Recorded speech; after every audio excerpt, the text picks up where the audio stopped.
The night my adopted brother stole the most important award of my career. My billionaire aunt exposed him in front of 800 people, 3 television cameras, and every member of the family who had spent years pretending I was the imposter. But before Evelyn Sterling walked into that ballroom and destroyed him with a single black folder, I stood beneath a crystal chandelier and watched Noah Vale accept my work as his own. The applause felt like rain striking a coffin. Noah crossed the stage in a midnight blue Tom Ford tuxedo, smiling with the soft, humble expression he had practiced since childhood. He placed one hand over his heart as Mayor Russell Bennett presented him with the Sterling Innovation Medal, an award given to the engineer whose work had created the greatest measurable benefit for the city.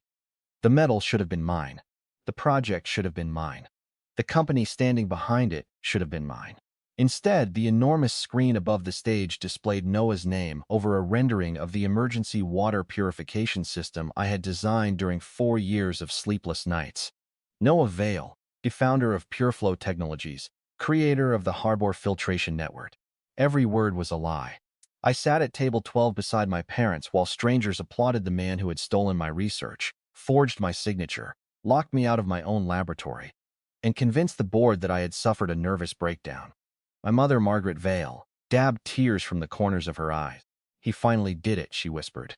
My father, Richard, leaned back with the satisfied posture of a king admiring his favorite son. Noah was always destined for this. I turned toward him slowly.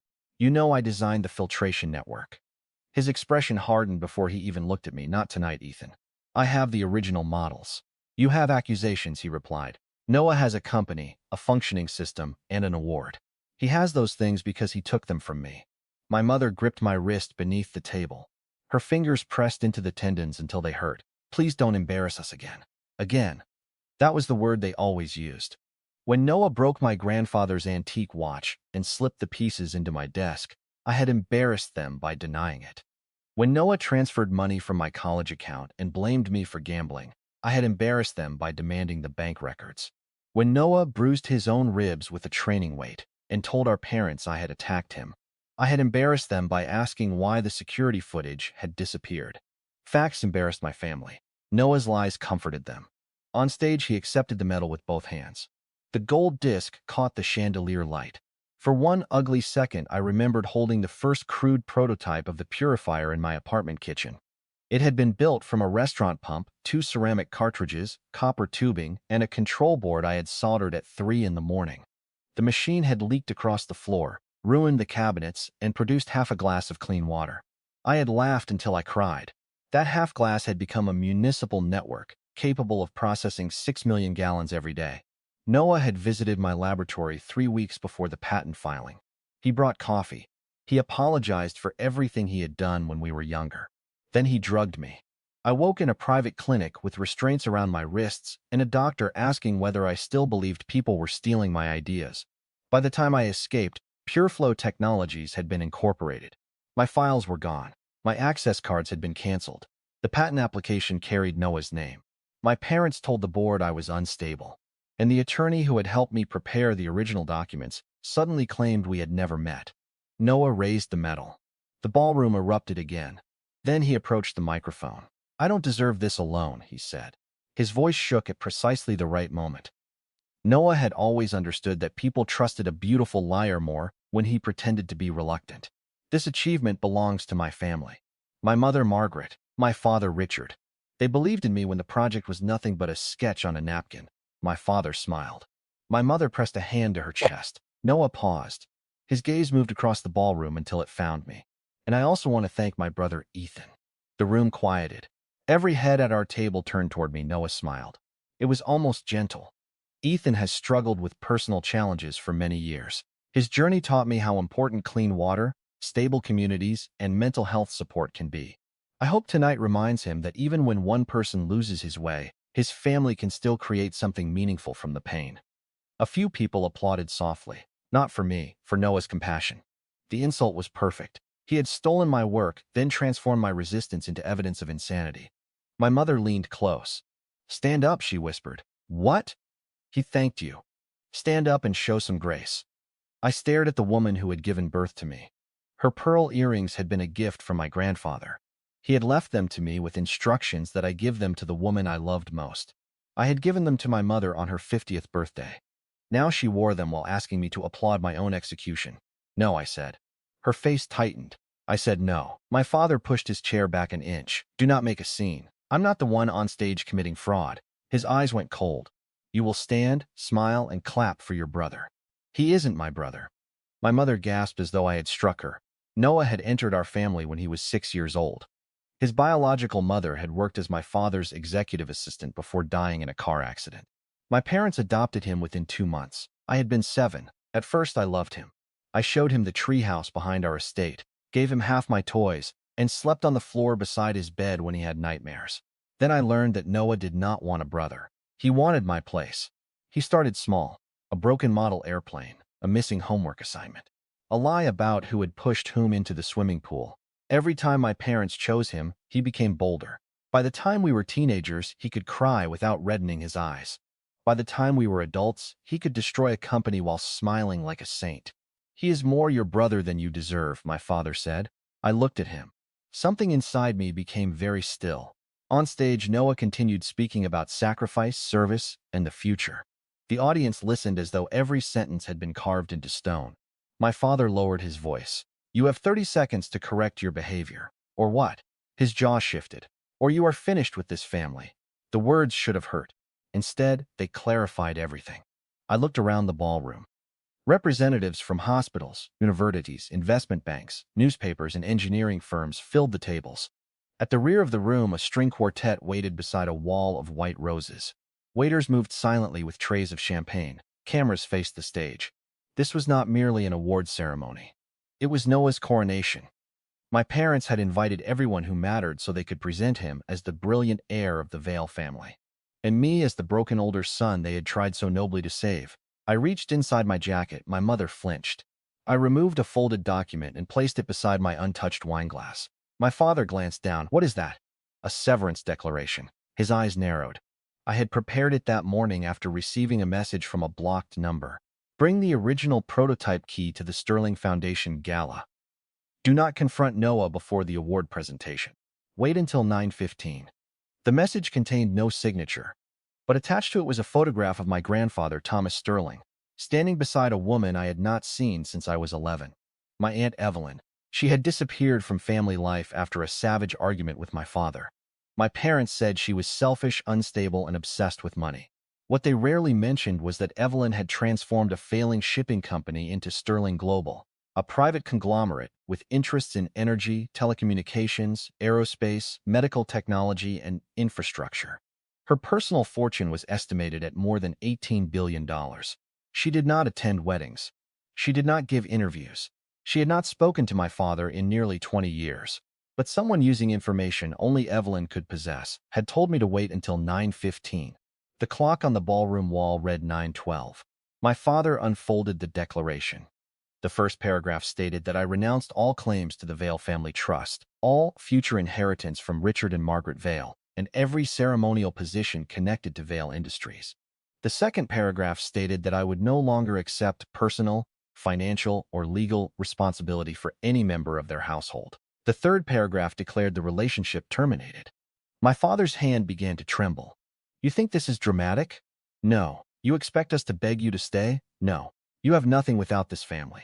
I looked toward the stage, where Noah was finishing his speech. That is what you are about to discover. My mother snatched the paper from my father. She read the first few lines, then looked at me with naked disbelief. You would abandon us over an award? He built something real, she said. You built files, theories, and excuses. I built every component in that system. Then why is his name on the patent? Because you helped him put it there. Her lips parted. She had not expected me to say it aloud.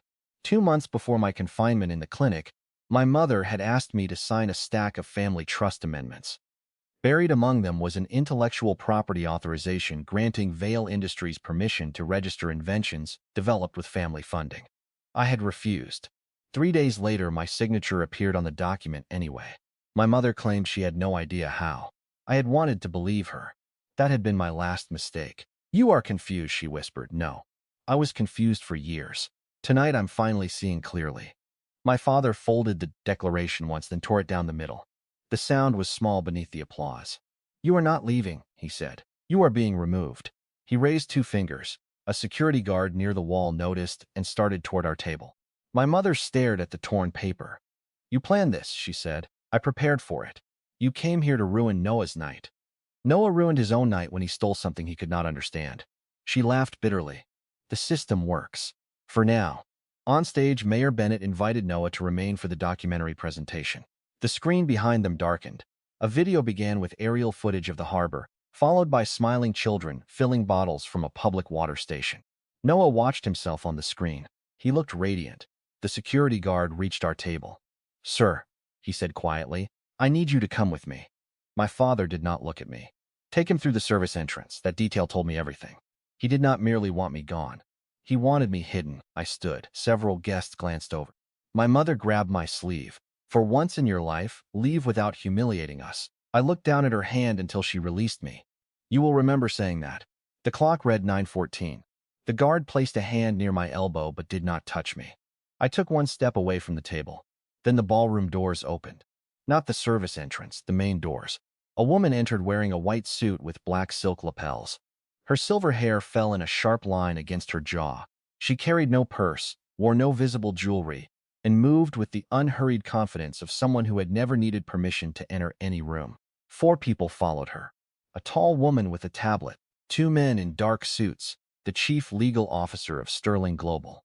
I recognized him from business magazines. The quartet stopped playing. Conversations thinned into silence.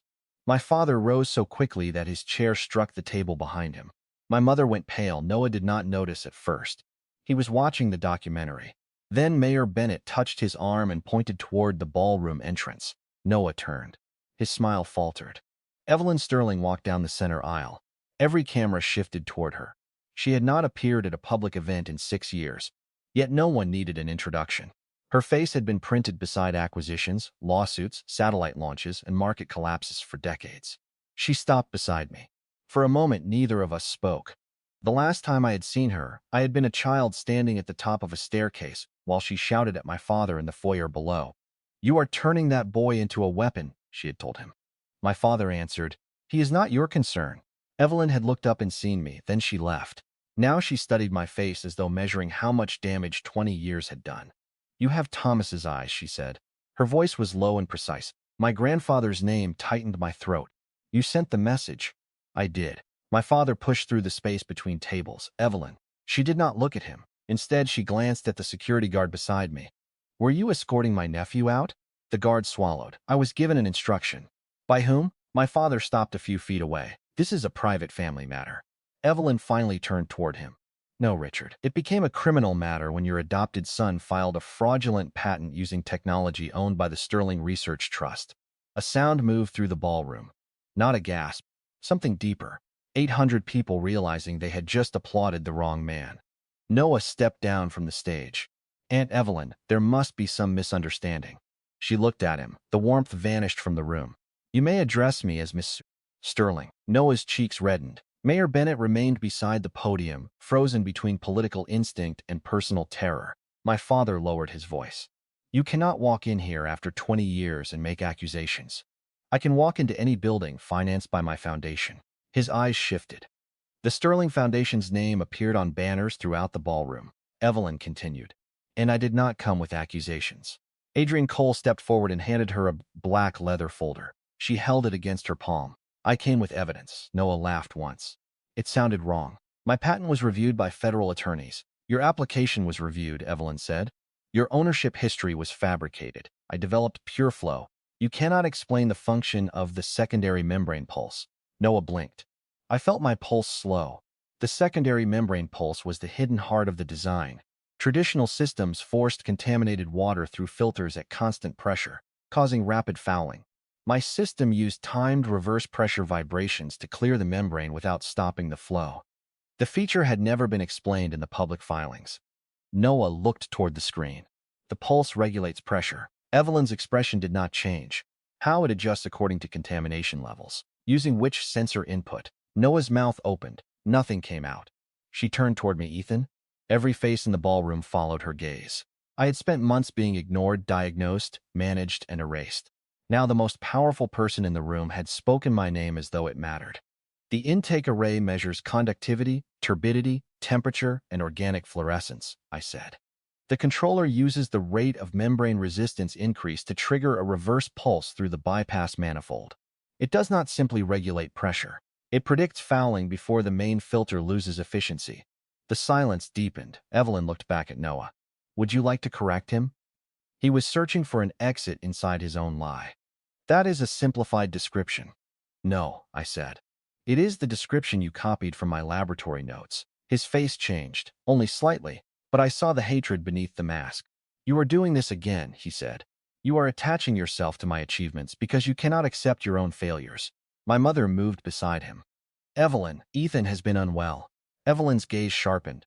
Margaret, I suggest you choose your next sentence carefully. My mother stopped. My father stepped in front of her. You have no right to threaten my wife. I am not threatening her. I am warning her that the clinic where Ethan was confined is currently being searched under a court order. My father's face emptied. That was the first moment I knew Evelyn had not come merely to embarrass Noah. She had come to burn the entire structure down. Noah looked at our father. It happened quickly, but I caught it, a flash of panic.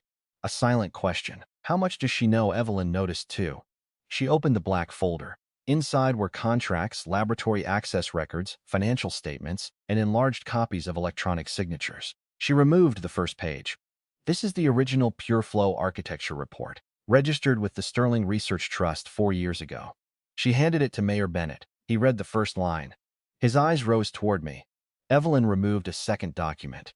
This is the trust authorization identifying the sole inventor. She handed that page to a reporter from the city's largest newspaper. The reporter stared at the signature, then at me. Evelyn removed a third document. This is a server log showing that Noah Vale accessed Ethan's private research archive at 2:13 in the morning, 3 weeks before filing his patent. Noah stepped forward. That could have been anyone using my credentials. Excellent, Evelyn said. Then you will be relieved to know we also recovered the camera footage. The enormous screen behind the stage went black.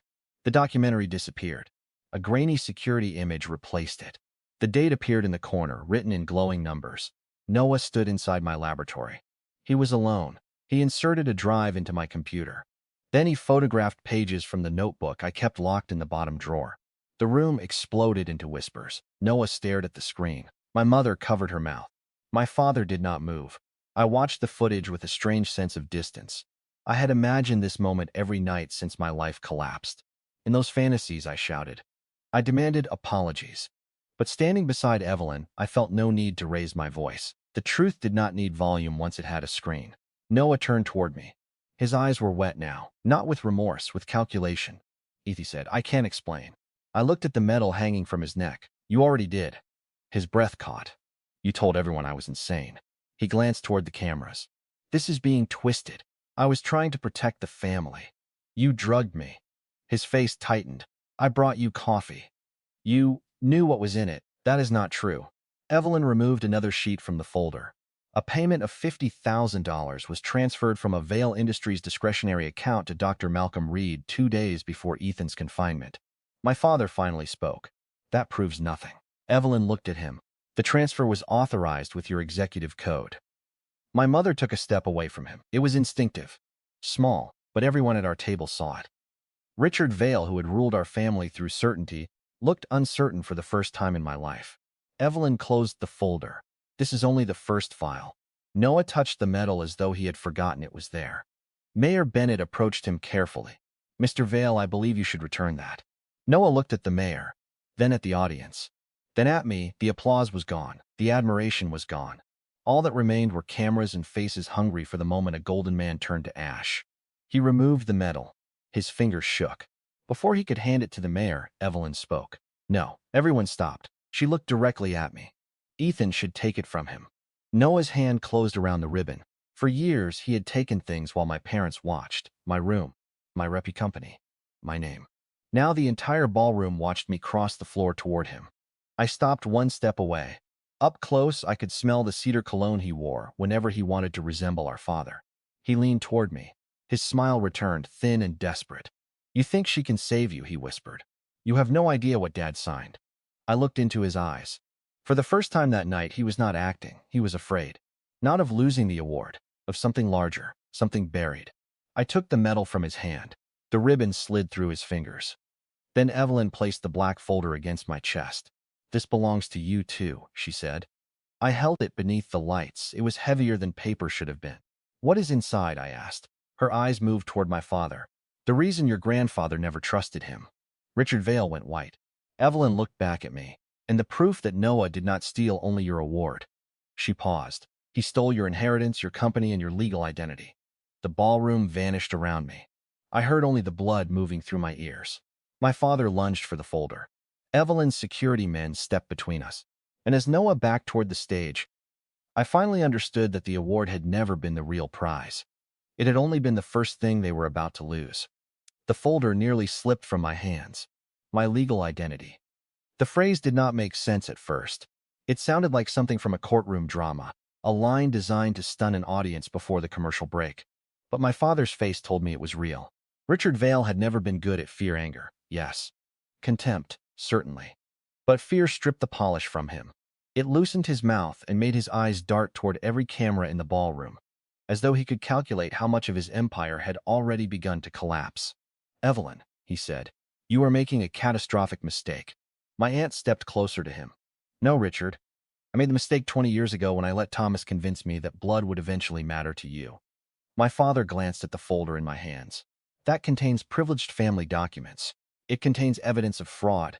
You stole it. I purchased the bank that held it." A murmur moved through the audience. Evelyn did not raise her voice. She did not need to. Every sentence landed with the weight of a closing vault. Noah had backed away from me until the stage steps pressed against his calves. The metal ribbon hung from my fist. Without it, his tuxedo looked like a costume after the actor had forgotten his lines. My mother stood between us, pale and trembling. "Ethan," she whispered, "do not open that here." I looked at her. "Why?" Her lips moved. No answer came. "Why, Mom? This is not the place. You were comfortable watching him accept my award here. That was different." "How?" She looked toward the cameras. There it was, not guilt, exposure. My mother did not fear what had happened to me. She feared that strangers might finally learn about it. Evelyn touched the folder with one finger. "Open the first divider." I did. The page beneath it was a certificate of birth.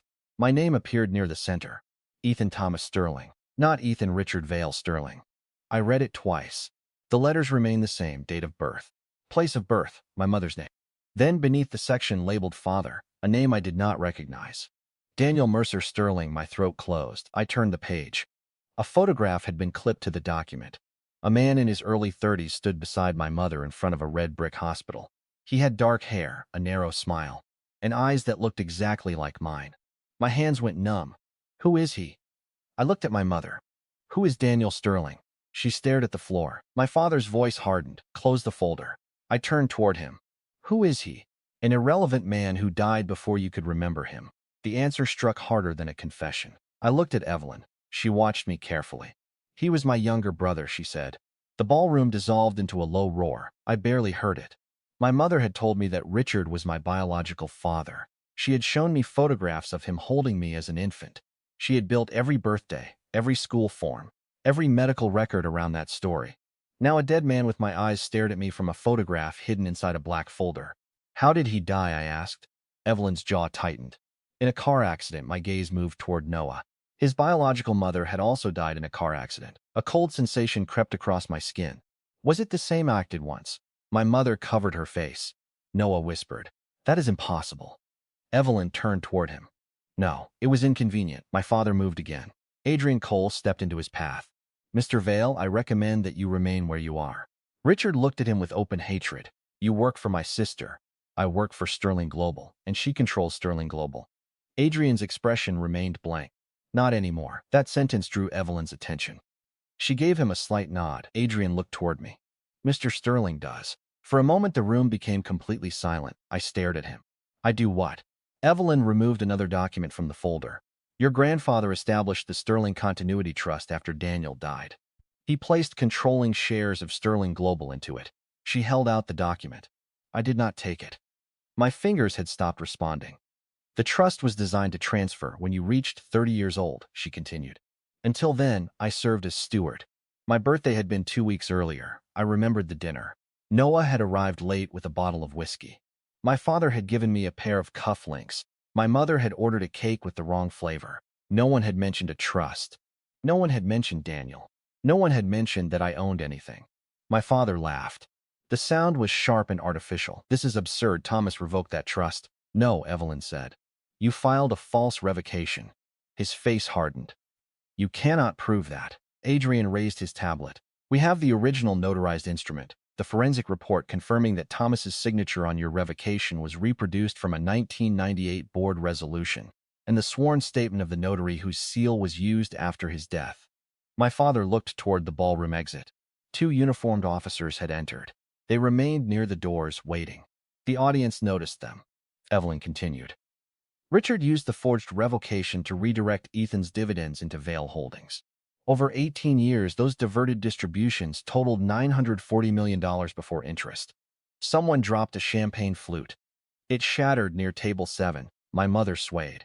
Noah caught her elbow. $940 million. The number did not feel real. I had spent the previous 6 months living in a rented studio above a laundromat because my accounts had been frozen during the patent dispute. I had counted coins before buying groceries. I had repaired the same pair of shoes twice. And all that time, my father had been draining nearly $1 billion from a trust created in my name. My mouth tasted like metal. What did you use it for? I asked. Richard said nothing. Evelyn answered for him. Vail Industries, my father's company. The company newspapers described as a 40-year family legacy. The company that sponsored hospitals, museums, and political campaigns. The company Noah had expected to inherit. It was failing, Evelyn said. Thomas knew it. Richard knew it. Your trust kept it alive. My father's eyes burned into her. You know nothing about what it took to build that company. I know exactly what it took. Ethan's money. My mother began to cry. Quietly, almost elegantly. She had always cried in a way that made other people feel cruel for continuing the conversation. Richard, she whispered, tell them this is not true. He looked at her. The hesitation lasted less than a second. It was enough. She stepped away from him. Noah released her arm and looked between our parents. Dad? Richard ignored him. His attention remained fixed on me. You think this makes you powerful? I looked at the birth certificate again. No. I think it makes you a thief. His nostrils flared. I gave you a name. I raised you. You managed me. I protected you from a family that would have used you. Evelyn's eyes sharpened. You mean the family whose money you used? Richard pointed at her. You abandoned him. The accusation hit its mark. For the first time, Evelyn's composure cracked, only slightly. A tightening around the eyes, a breath held too long. I did, she said. The honesty surprised everyone. She looked at me. After Daniel died, Thomas and I fought over what should happen. He believed keeping you with Margaret would give you stability. I believed Richard would eventually destroy anything he could not control. Her gaze moved toward my father. I was right. Then where were you? I asked. The question came out colder than I intended. Evelyn accepted it without flinching. Building enough leverage to come back. 20 years? Yes. You could have called. I did. I looked at my mother. Her face folded inward. Evelyn continued. Letters were returned. Calls were blocked. The school was instructed not to release information. Richard obtained a temporary protective order, claiming I had threatened to abduct you. I turned toward him. Did you? He said nothing. My mother whispered. We thought it was best. For whom? She looked at Noah. That answer was enough. I closed the folder. The leather snapped softly. Noah stepped down from the stage. His public mask had returned, but it no longer fit. The edges trembled. This has nothing to do with me, he said. I faced him. He raised both hands. I did not know about the trust. Maybe not. I did not know about your birth certificate. Maybe not. I did not forge grandfather's signature. No, his shoulders loosened. Then I continued. You only stole my research, drugged me, locked me in a clinic, and stood on some stage wearing my medal. The room stirred. Noah glanced toward the cameras. His instinct was still to perform. Ethan, we both know your condition became dangerous. What condition? You were paranoid. Because you were stealing from me. You threatened me. When? He hesitated. At the laboratory. What did I say? You said you would destroy me. No. I told you I knew you had copied the membrane design. He looked at my parents. Neither helped him. For the first time in his life, Noah stood without a shield. Evelyn turned toward Adrian. Play the clinic recording. Noah's head snapped around. What recording? The screen behind the stage changed again. This time the video showed a private office. Dr. Malcolm Reed sat behind a desk. My father stood near the window. Noah leaned against a cabinet. The timestamp showed the morning after I had been admitted. Dr. Reed's recorded voice filled the ballroom. He keeps asking for an attorney. My father replied, Then increase the medication. The memory hit me before the next sentence. A needle, white ceiling tiles.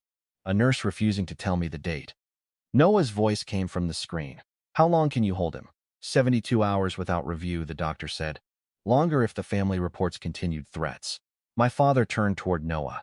Have the patent filed before he is released. Noah nodded. And if he contacts the board? Tell them the truth, Richard said. He is unstable. The video paused. Noah's face on the screen remained calm, younger, confident, untouchable. The Noah standing in the ballroom looked like a man watching his coffin being lowered. My mother stared at my father. You told me Ethan attacked him, Richard did not answer. You said the doctor recommended treatment. Still nothing. You said he tried to hurt Noah. I did what was necessary. Her hand flew across his face. The slap echoed beneath the chandeliers. My father's head turned. The audience gasped. Margaret Vale stared at the red mark forming on his cheek as though she had struck a stranger. You used me, she whispered. Richard slowly looked back at her. No, I kept this family together. You made me sign the clinic papers. You signed because you knew Ethan was a problem. I signed because you said he was dangerous. He was dangerous. To whom? My father's gaze moved toward me. To everything I built, the truth emerged without decoration. That was his real crime, not greed, not even hatred, fear. He had seen what I could become, and instead of helping me rise, he had spent years making certain I remained beneath him. Noah watched our father with growing horror. He was finally seeing the end of the bargain. Richard had never loved either of us. He had selected the son he could control. Dad, Noah said, you told me the company would be mine. My father looked at him with disgust. Do not speak. Noah recoiled. You promised. I promised you nothing that survives this room. The words cut him open. I saw it happen. All his life, Noah had competed for my place at the table. He had lied, stolen, and performed because Richard rewarded him for it. Now, at the first sign of collapse, our father discarded him as easily as he had discarded me. Noah's eyes filled. You said I was your son. Richard laughed bitterly. You were useful. My mother made a broken sound. Noah stood frozen. For one brief moment, I almost pitied him. Then I remembered the coffee, the clinic, the microphone, his smile as he thanked me for inspiring him. Pity died. Evelyn stepped toward the stage. The Sterling Foundation hereby revokes the award granted tonight. Mayor Bennett nodded quickly. Effective immediately. The Pure Flow municipal contract is suspended pending a full ownership review. Noah's face drained. That contract is worth $300 million. It was, Evelyn said. You cannot suspend a public contract without cause. Adrian lifted the folder in his hand. We have cause. Noah looked at me. Ethan, stop this. I almost laughed. Not because it was funny. Because he still believed I controlled the consequences of his actions. You told me this morning that nobody would believe me. I was angry. You said I should be grateful you left my name out of the criminal complaint. I can withdraw it. You filed a criminal complaint? My mother's voice shook. Noah turned toward her. It was only leverage. What did you accuse him of? He did not answer. Adrian did. Corporate espionage, extortion, and attempted sabotage. My mother stared at Noah. You were going to send him to prison? Noah's jaw tightened. He would not let it go. The words silenced the last of her denial. He would not let it go. As if my life were a toy he had borrowed. As if refusing to disappear were an offense. I stepped closer to him. Tell me something. He swallowed. What? When you stood up there with my medal, did you believe you had won? His eyes hardened. You always thought you were better than me. No, I thought the work mattered. You had everything. I shared everything. You made me feel small. I was 7 years old when you came into our house. You had their blood. So you took my name? He looked toward the birth certificate in my hand. A strange smile touched his mouth. At least now you know you never had their blood either. The cruelty was instinctive. Even cornered, he needed to wound someone. I nodded slowly. He seemed surprised. I never had Richard's blood. My father stiffened. I continued. But the company he built belongs to me. Noah's smile vanished. Evelyn looked at Adrian. Show him. Adrian tapped his tablet. The screen changed from the clinic recording to a corporate ownership chart. At the top stood Vale Industries. Below it, a network of holding companies appeared. Vale Manufacturing, Vale Infrastructure, Pure Flow Technologies. Each line traced backward through investment vehicles and debt agreements, until every path ended at the same name. Sterling Continuity Trust. My name. Noah stared at the screen. What is that? Evelyn answered. Richard pledged controlling shares of Vale Industries as collateral for loans taken against Ethan's trust. My father's hands curled. That structure was temporary. The loans matured at midnight on Ethan's 30th birthday.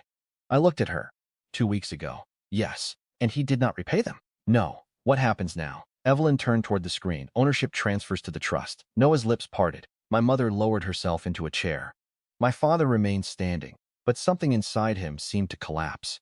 Evelyn looked back at me. As of 12:14 this morning, you became the majority owner of Vale Industries. The audience erupted. Reporters stood. Phones rose. Cameras flashed so rapidly that the ballroom appeared to flicker. Noah looked from the screen to me. His voice came out, "Own the company?" I held his gaze. "I own the company. You cannot." "He can," Adrian said, "and he does." My father stepped forward. "You do not know how to run it." I looked at him. "You taught me more than you realize." He laughed. "Engineering is not leadership." "No. Leadership is knowing what people become when no one stops them." The words landed harder than I expected. My father went still. I turned toward Evelyn. "What authority do I have tonight?" She answered without hesitation. "Full voting control." "Yes, over Vale Industries?" "Yes, over executive appointments?" A faint smile touched her face. "Yes." I faced Noah. He backed up one step. Then another. I looked toward Adrian. "Terminate Noah Vale from every position he holds." Noah's face twisted. "You cannot fire me. This is my company." "No, it was my money, my research, and my name holding it together. You have never managed a team. I managed to survive you." He pointed at me. "This is revenge." "No." I looked around the ballroom. At the metal. At the cameras. At my mother crying beside the table. At Richard standing among the ruins of his certainty. "This is an audit." Adrian spoke into his phone. "Effective immediately. Revoke all building access. Suspend all corporate accounts. Freeze all discretionary transfers. And notify security that Noah Vale is no longer authorized to enter any Vale Industries property." Noah lunged for the device. One of Evelyn's security men caught his arm. The movement tore his jacket at the shoulder. He shouted, "Let go of me." People began recording from every angle. His performance was over. What remained was rage. I built pure flow. I lifted the metal. "No, you stole it. I made it successful. You gave interviews. I raised capital with my company. You would have failed. Then you should have let me." He stopped. I stepped closer. "You were never satisfied with winning, Noah. You needed me erased so nobody could compare us." His breathing became ragged. "You think you are better because of a piece of paper?" "No." I placed the medal around my own neck. "I think I am the inventor because I invented it." The ballroom broke into applause. Not everyone, but enough. The sound struck Noah like a physical blow. This time, the applause was not rain on a coffin. It was a door slamming shut behind him. My father turned toward the exit. The officers near the doors moved forward. Richard stopped. One officer spoke. "Vale, we need to ask you several questions regarding fraud, unlawful confinement, and financial misappropriation." My mother stood. "Not at this moment." Richard looked at Evelyn. "You planned all of this." "No," she said. "You did. I only chose the room where everyone would see it." The officers escorted him toward the side corridor. He did not resist. He did not look at my mother. He did not look at Noah. He looked only at me. As he passed, he leaned close enough that I could hear him over the crowd. "You have no idea what your real father was involved in." I stared at him. He smiled for the first time that night. It was not confident. It was desperate. But it carried a warning. "Ask Evelyn why Daniel was driving that road," he whispered. "Ask her what was in the trunk." The officers pulled him forward. I turned toward my aunt. Her face had changed, only for a second. Then the mask returned. "What did he mean?" I asked. She did not answer Evelyn. Adrian stepped between us. "This is not the place." I looked at him. The words were too familiar, the same shield my mother had used. Not the place, not the time, not in front of people. Every lie in my life had survived by being moved into another room. "No," I said, "we are done hiding things." Evelyn studied me. Then she nodded. "You are right." She looked toward the ballroom doors. "But there is someone you need to meet before I explain." "Who?" "The only witness who survived the accident." My blood went cold. "You said Daniel died." "He did." "And Noah's mother?" "She died 3 days later." I glanced toward Noah. He stood between two security officers, his face empty. "Then who survived?" Evelyn looked at him too. Her other child. Noah lifted his head. "My mother," whispered child. Evelyn turned back to me. "A daughter." The rear doors opened again. A woman entered wearing a dark green dress beneath a gray coat. She appeared to be near my age. A thin scar crossed her left temple and disappeared into her hair. She looked at Noah first, then at me, her eyes filled with tears. Noah stopped breathing. The woman reached into her coat and removed a small silver key. It matched the prototype key hanging beneath my shirt. The key I had been told to bring. She held it up. "My name is Claire Mercer," she said. Her voice trembled. "And Richard Vale tried to kill all 4 of us." Noah looked at Claire as though a dead person had walked through the doors. His mouth moved before sound came out. You are lying. Claire stopped beneath the last chandelier. The scar at her temple caught the light. I used to tell myself the same thing, she said. Every morning for 20 years. The officers holding Noah loosened their grip, not because he had calmed down, but because all the strength seemed to leave his body at once. He stared at the silver key in Claire's hand. I reached beneath my shirt and pulled out mine. They were identical except for one detail. A small letter had been engraved near the teeth of hers D. Mine carried an E. Claire saw it. Her eyes shifted to my face. Daniel made both of them. I held the key between my fingers. For what? A storage compartment. Evelyn stepped beside me. We should leave. I looked at her. No, the ballroom had not emptied. Reporters stood shoulder to shoulder near the stage. Guests whispered into phones. The mayor remained beside the podium, clearly regretting every decision that had brought him there. Evelyn lowered her voice. What Claire is about to say concerns an active criminal investigation. Then the investigators can hear it. Ethan. My entire life was hidden behind that sentence. I glanced toward my mother.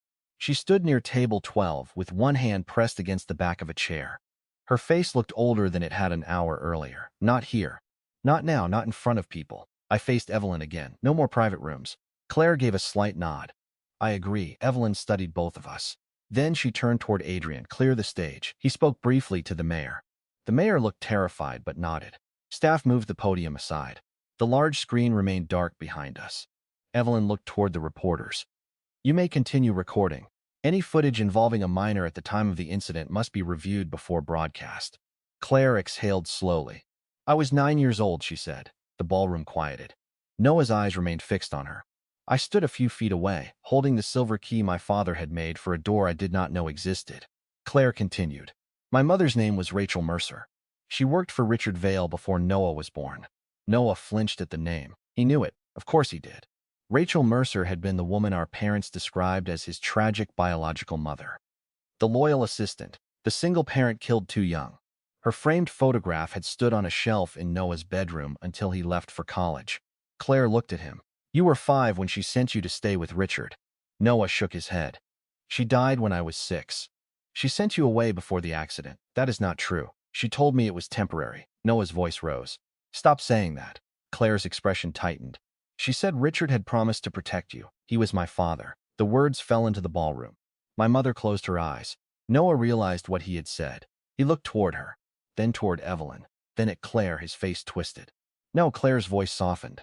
Yes, Noah took a step backward. The officers allowed it. My mother told me my father abandoned us. She told me the same thing. No, she lied because Richard paid her. Noah's breathing became shallow. I understood the feeling.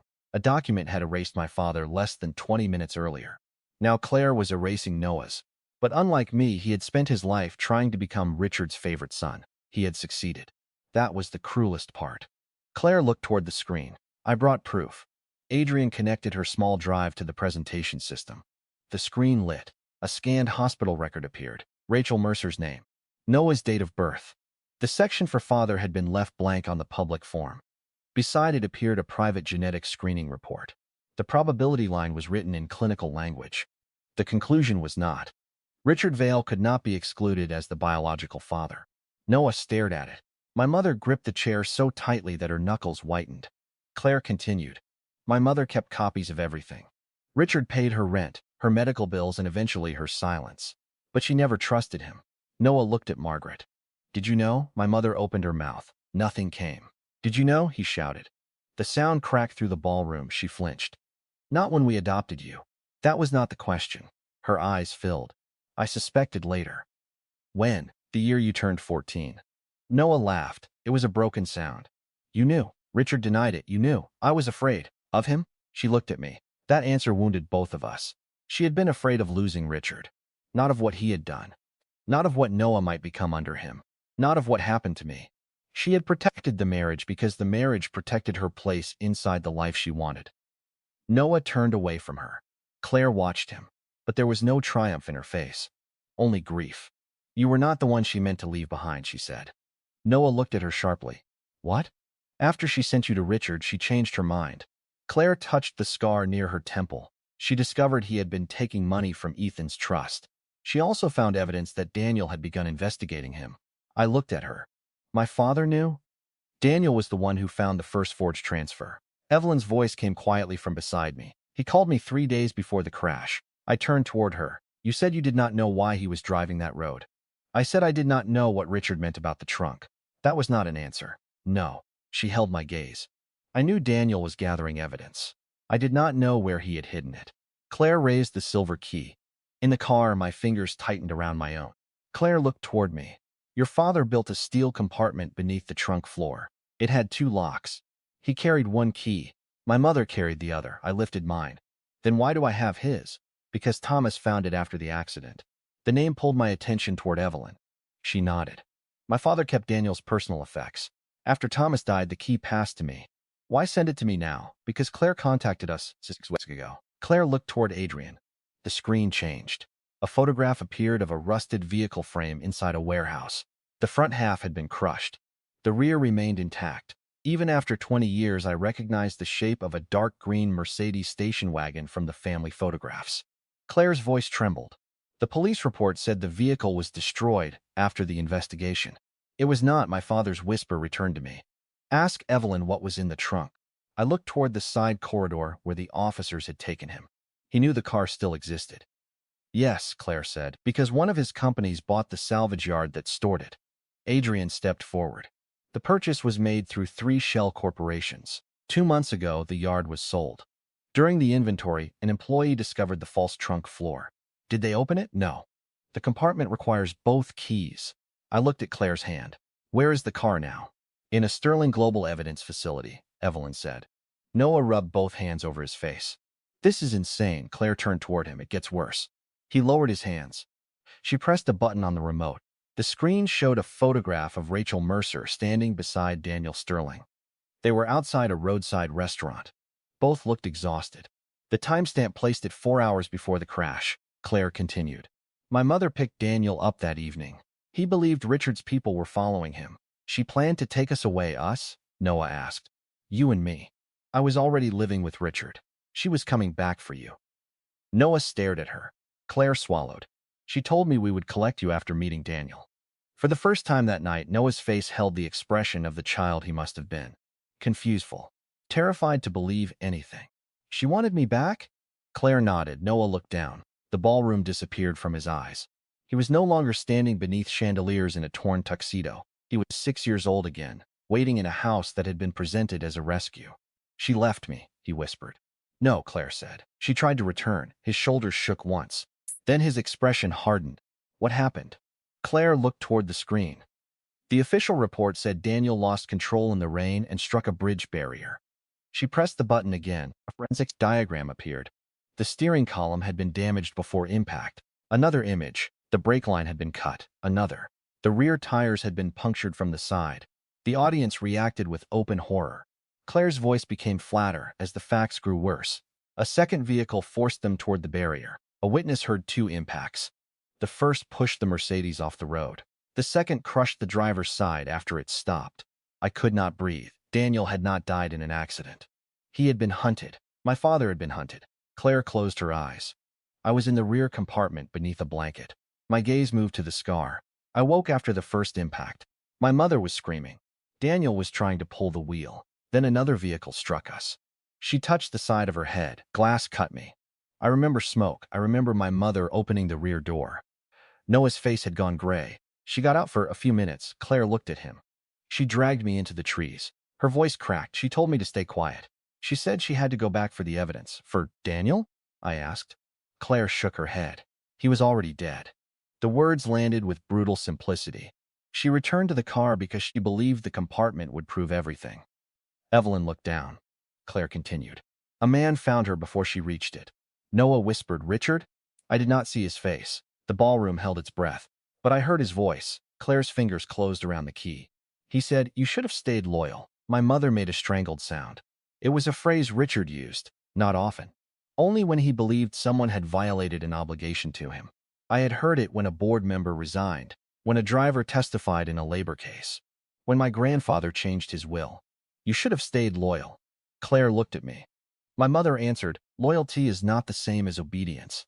The sentence cut through me. I had heard it before, not from my mother, from Noah. He had said it during a college debate when we were 19.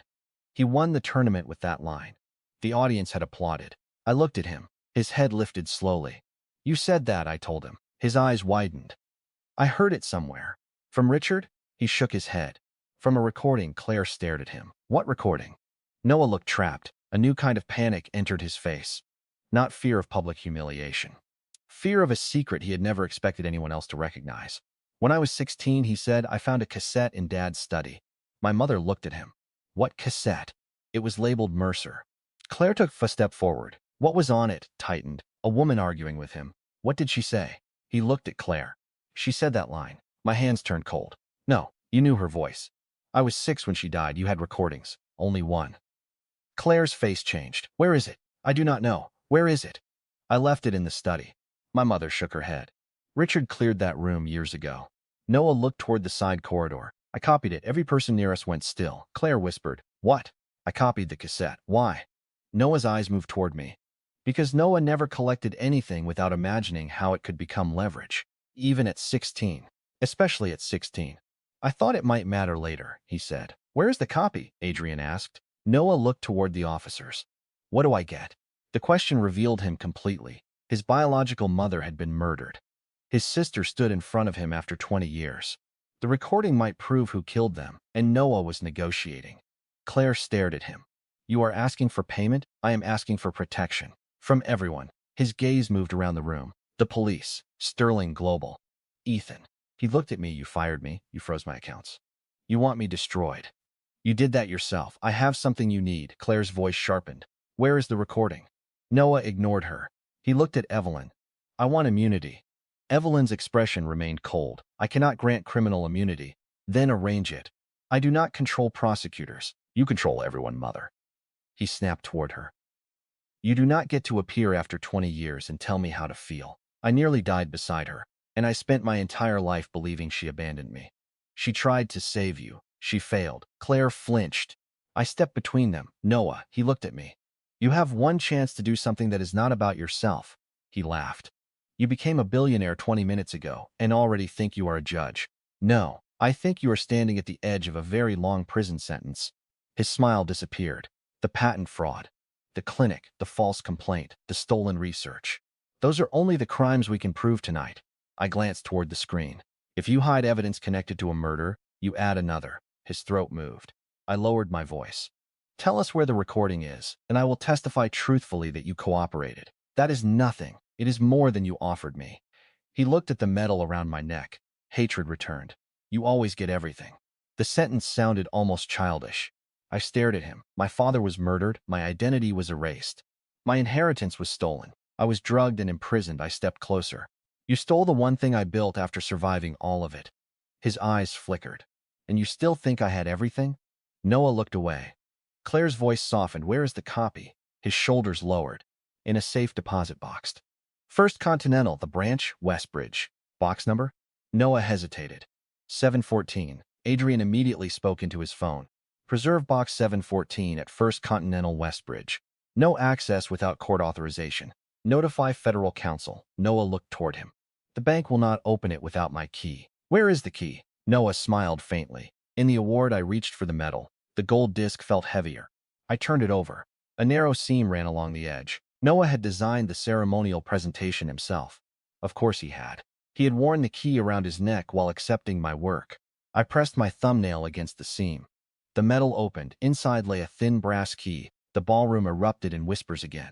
Claire looked at Noah with disbelief. You carry insurance. I removed the key. You expected trouble. I expected you. He looked at Evelyn. Not her. That explained his cruel confidence before the ceremony. He knew I would attend. He expected me to confront him, perhaps even planned to provoke me in front of the cameras. If I reacted, he would use the recording as leverage later, or destroy it. The award had not merely been stolen. It had been bait. Evelyn stepped toward him. How did you know Ethan would come? Noah's mouth tightened.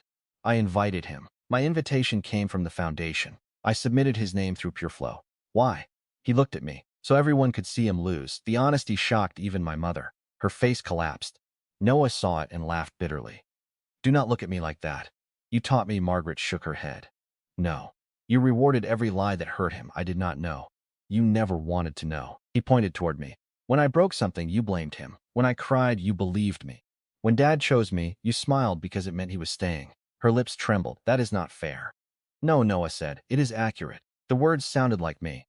For one disorienting second, I saw what our family had made from both of us. I had survived by withdrawing. Noah had survived by mastering the system. Neither of us had been loved, but only one of us had chosen to become the weapon. Claire moved closer to him. You can still tell the truth. He looked at her. Would that make me your brother? Pain crossed her face. You already are. He flinched harder than if she had struck him. The officers approached. One spoke quietly. Vale, we need you to come with us. Noah looked at me. Are you going to let them arrest me? You asked whether Aunt Evelyn could save me. He swallowed. I held his gaze. She did not save me. She gave me evidence. The officer took his arm. I continued. Now the evidence decides what happens to you. They led him toward the corridor. This time, he did not resist. Claire watched until he disappeared. Then her knees weakened. I caught her elbow. She looked at my hand as though she had forgotten other people existed.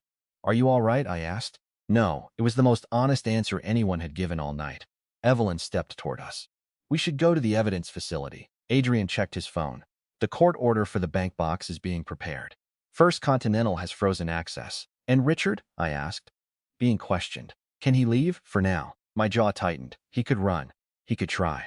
Evelyn's tone told me that every airport, private runway, marina, and border checkpoint connected to Richard Vale had already been warned. My mother approached slowly. The guests made space for her. Her mascara had streaked beneath one eye. She stopped in front of me. Ethan, I said nothing. She looked at Claire. I am sorry for what happened to your mother. Claire's expression became still. You raised her son. Yes. Did you love him? Margaret looked toward the corridor where Noah had disappeared. I thought I did. Claire's face hardened. That was not the question. My mother pressed a hand to her chest. I do not know what love means anymore. I believed her. That was the tragedy. She turned toward me. I want to help.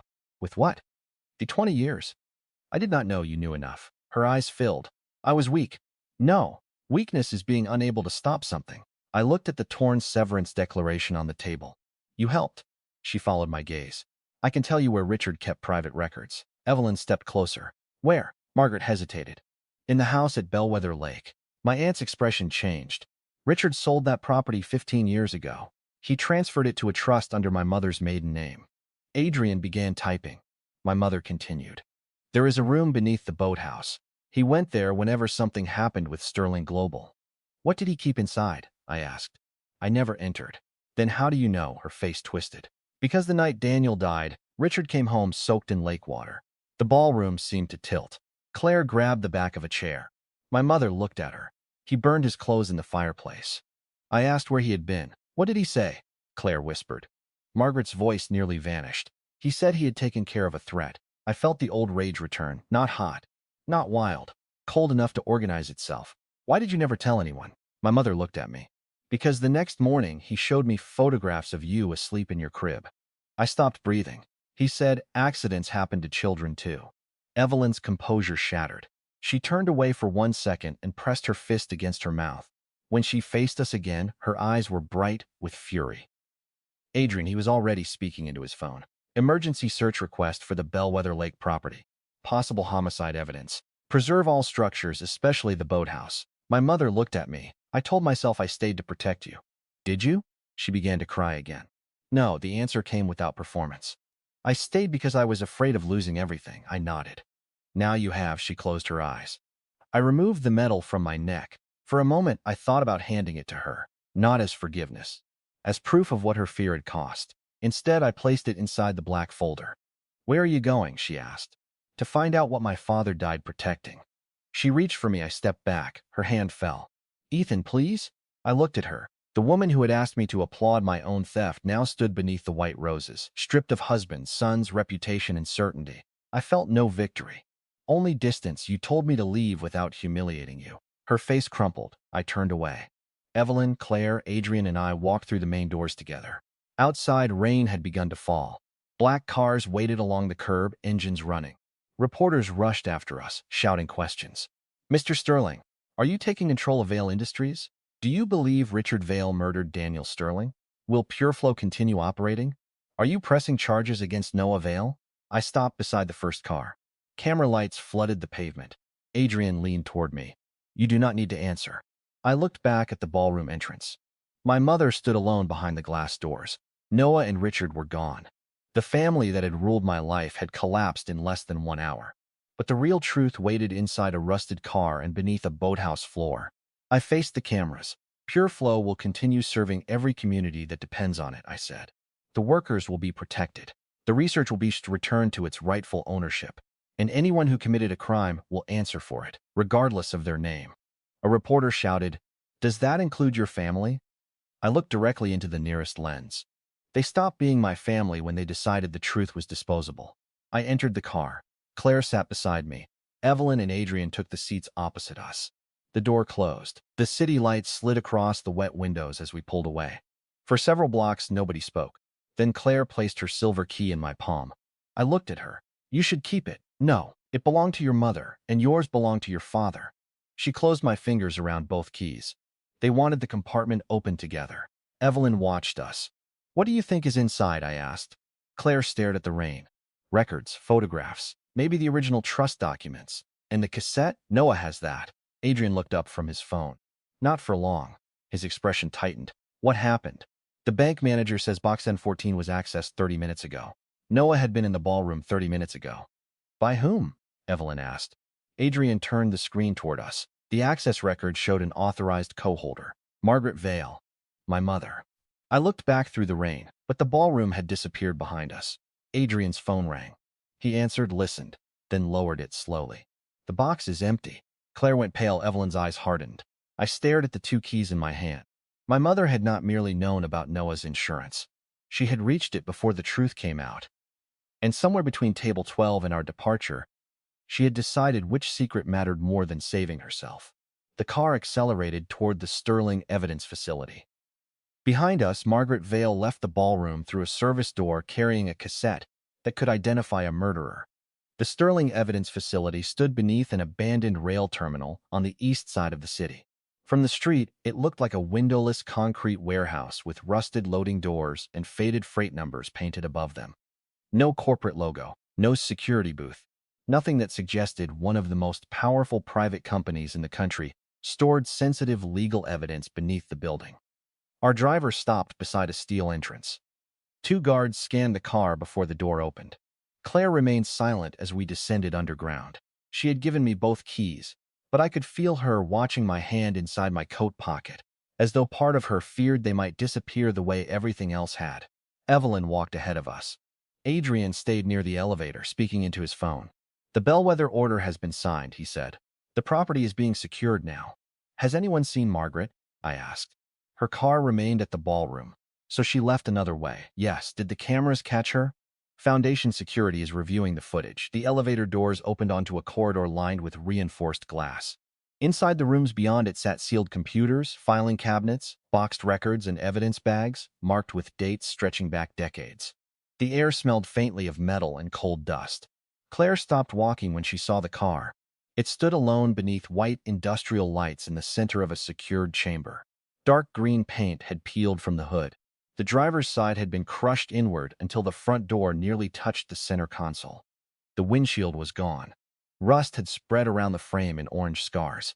For 20 years, this wreck had held the final moments of my father's life. I approached it slowly. My reflection appeared in the remaining glass. For a second, I imagined Daniel behind the wheel, hands fighting the damaged steering column, while another vehicle drove him toward the barrier. Claire stopped beside the rear door. "This is where my mother pulled me out." Her fingers hovered over the frame without touching it. I saw the child she had been, bleeding, confused, ordered to stay quiet while her mother returned to a dying man and a hidden compartment. Evelyn stood behind us. "We do not have to open it tonight." "Yes," Claire and I said together. She looked at us, then nodded. A forensic technician entered wearing gloves and carrying a camera. He photographed both keys before placing a protective sheet across the trunk. The original lock had been concealed beneath a metal strip. He removed the corroded cover. Two narrow keyholes appeared, one marked D, the other marked E. Claire looked at me. "Daniel and Ethan?" "Or Daniel and Evelyn," my aunt said. I glanced toward her. "My brother asked me to help him investigate Richard." I refused. Claire looked at her. "Why?" "Because I believed Daniel was being reckless." The answer carried old shame. He had a wife, an infant son, and no protection. Richard had political contacts, private investigators, and access to every account Daniel was tracing. Evelyn looked at the car. I told him to give me the evidence and step away. Did he? No. He said Richard would destroy Ethan if we waited. I tightened my grip on the key. He was right, yes. The technician indicated the locks when you were ready. Claire took the key marked D. I held the one marked E. We inserted them together. The first resisted. The second turned smoothly. Claire adjusted her wrist. A metallic click sounded beneath the trunk floor. The technician lifted a rectangular steel panel. Cold air escaped from the compartment. Inside were 3 waterproof cases. One black, one red, one white. A cloth bundle lay beside them. Claire reached toward it, then stopped. The technician photographed everything before lifting the cloth into an evidence tray. He unfolded it. A child's yellow sweater appeared. Claire made a sound so small I almost missed it. That was mine. A dark stain marked one sleeve. Her blood. Rachel had wrapped evidence in the clothing of the daughter she had just dragged from a wreck. Claire touched the fabric with 2 gloved fingers. Then she withdrew her hand.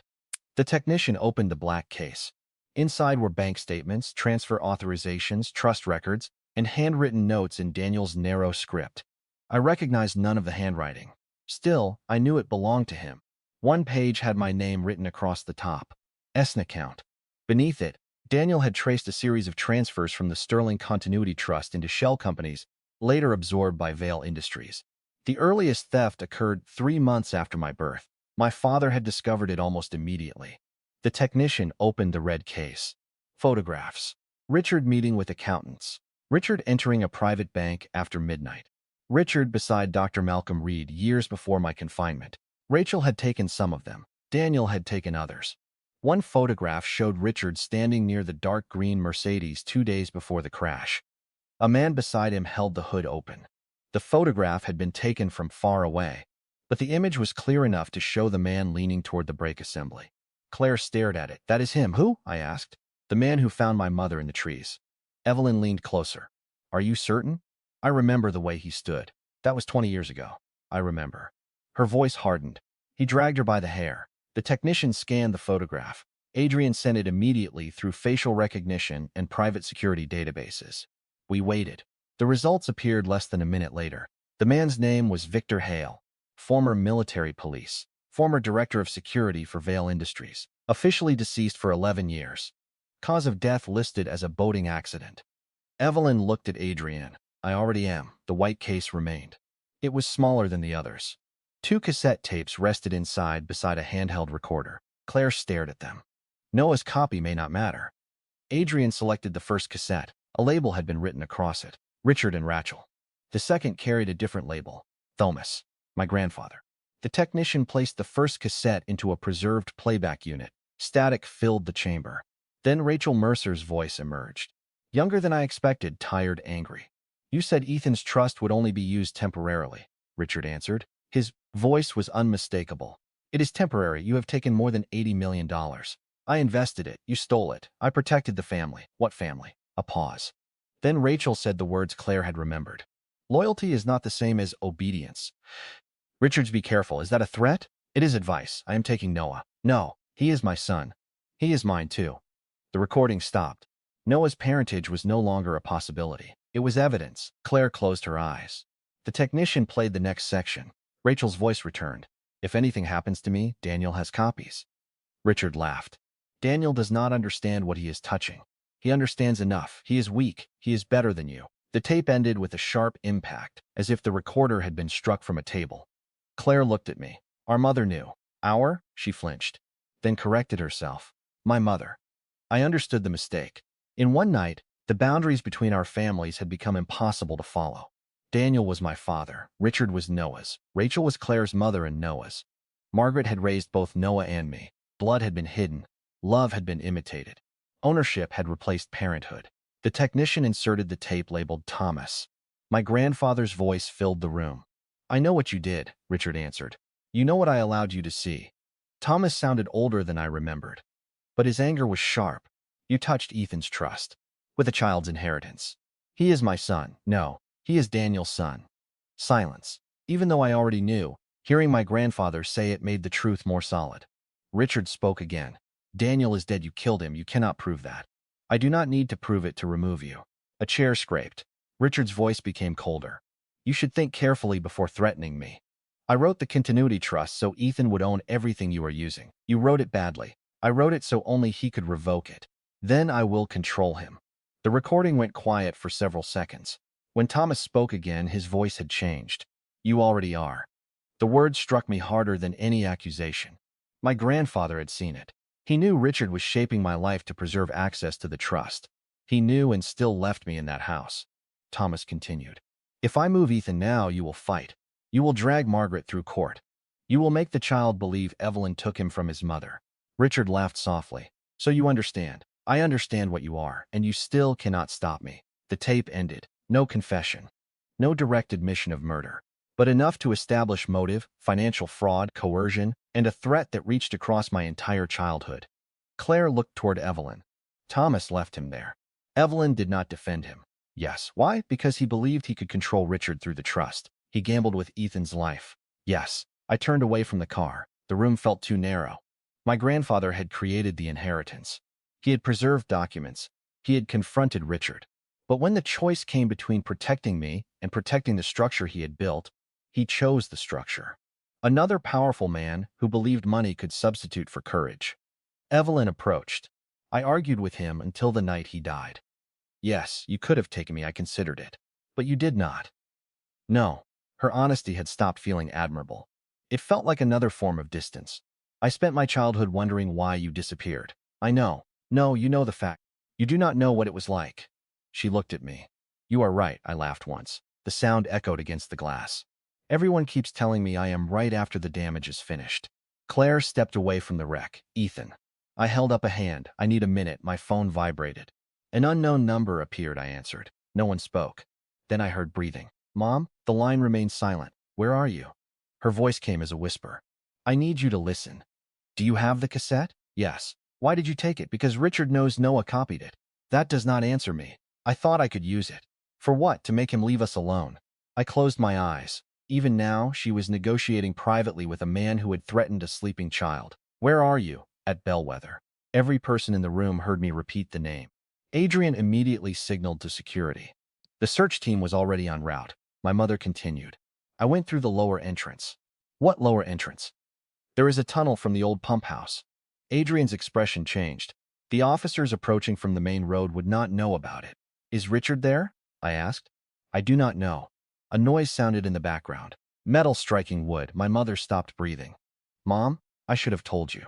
Leave the house. I cannot. Why? The door is locked. Claire looked toward Adrian. He was already transmitting instructions. My mother's voice shook. I found the room beneath the boathouse. What is inside? Weapons, passports, a pause, and photographs. You. My skin went cold. What kind of photographs? You at school, at the apartment, at the clinic. Richard had continued watching me even after forcing me out. How recent? One was taken yesterday. A second sound came through the phone, a door opening. My mother gasped. Then a man spoke behind her. You should have stayed loyal. The line disconnected. I was already moving. Evelyn, you cannot go there. She is trapped. The tactical team will handle it. Richard has her. You do not know that. I heard him. Then going there gives him another hostage. I pulled free. She went because of me. No, Evelyn said.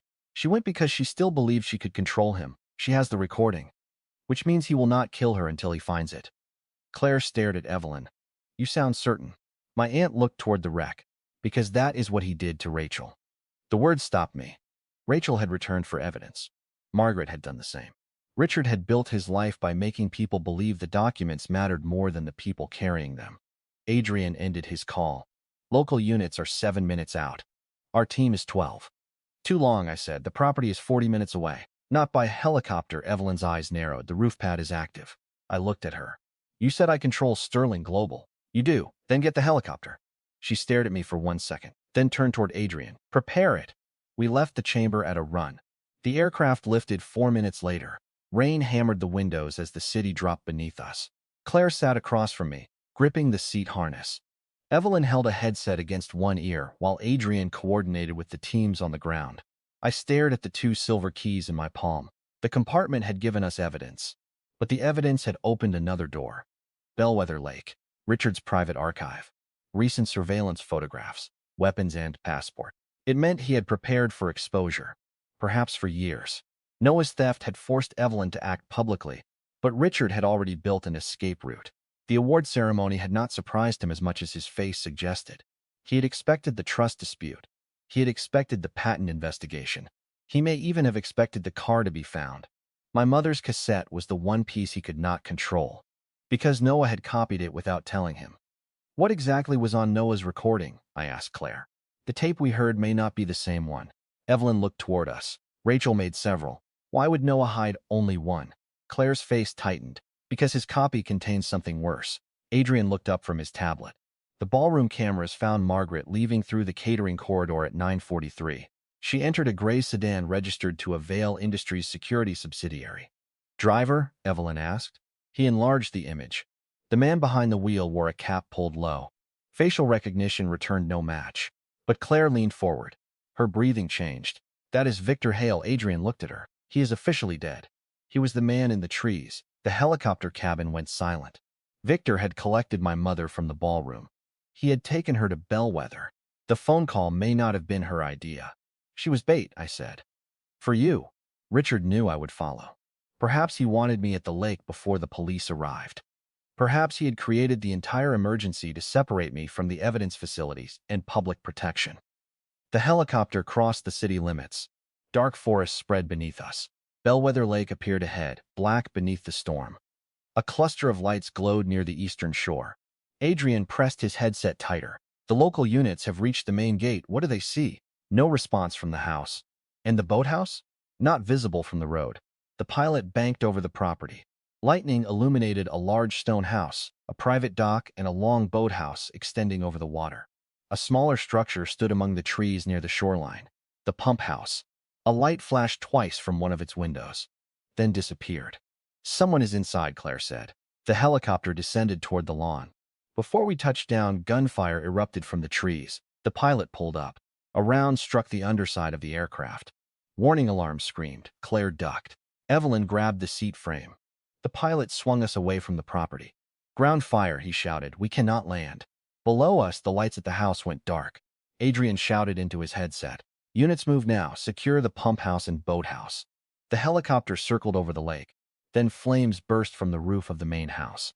A second explosion tore through the eastern wing. Fire climbed into the rain. Richard was burning the archive. I watched the windows collapse. Every document my mother had described was disappearing. The photographs, the passports, the files. Perhaps the cassette. Can we land across the lake? I asked. The pilot pointed toward a narrow clearing beyond the western shore. If the ground is stable, do it. Evelyn looked at me. We wait for the team. We will meet them. You are not trained. Neither was my father when he tried to stop Richard. Her face hardened. That is exactly why you should not repeat his mistake. I looked through the window. The boathouse remained dark. My mother was somewhere beneath it. Or she had never been there at all. Richard had already killed Daniel and Rachel to protect stolen money. Tonight he had lost his company, his son, and his public reputation. He had nothing left to preserve except his freedom. That made him more dangerous. The helicopter landed hard in the clearing. I unfastened the harness. Evelyn blocked the door. Ethan, listen to me. No. If you go into those woods, you may die. Then tell me the part you are still hiding. Her eyes changed, I knew. Even now, even after the car, the tapes, and the attack, there was something she had not said. What did Daniel discover beyond the stolen trust? The cabin alarms continued beeping.